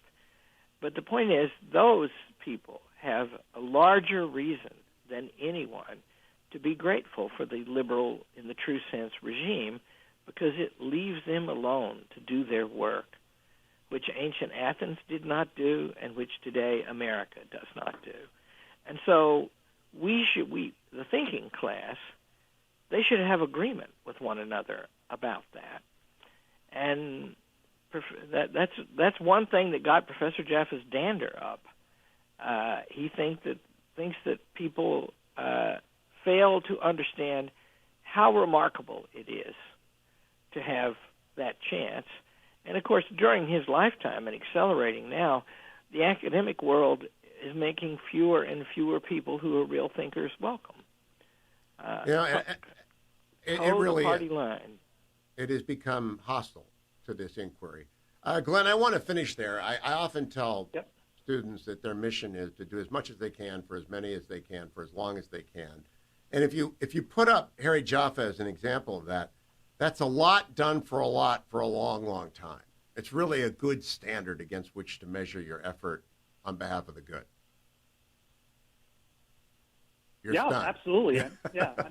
You know, he wrote tremendous numbers of books. He got involved in speechwriting. He taught many students. You know, as fierce as he could be with other combatants in the public arena, he was incredibly kind and generous with his time towards his students. And he lived a very long and productive life. You know, he was 96 when he died in 2015. So he gave a lot. You're right about that. So, Larry, I think you've got 3 decades left as Hillsdale's president, if you're going to even begin to attempt to match your mentor's productivity. Well, I think, that's right. And I think you've already begun to promote my competitor, so we're preparing the way. I just paid, by the way, some of them, and I don't say all of them that you name. Some of them I give the distinction competitor because they're good people. And, they're not competing. They're not competing. The Lantern of the North. It's like saying I compete with I'm thinking the guy Aaron, the quarterback of the Green Bay Packers. I'll think of it. Aaron Rodgers. It's like I could throw a football with Aaron. I could throw a football. I'm not competing with Aaron Rodgers. Dr. Larry Arnn, Glenn Elmers will be back next week to talk about Harry Jaffa and Shakespeare as the transition to our series on Shakespeare on the Hillsdale Dialogue. All of you, thank you both. Come back. All things Hillsdale at hillsdale.edu. Everything of these dialogues collected at hughforhillsdale.com. Thank you, Adam. Thank you, Dwayne. Talk to you next week, America, on the next Hugh Hewitt Show. Portions of the Hugh Hewitt Show are brought to you by Alliance Defending Freedom.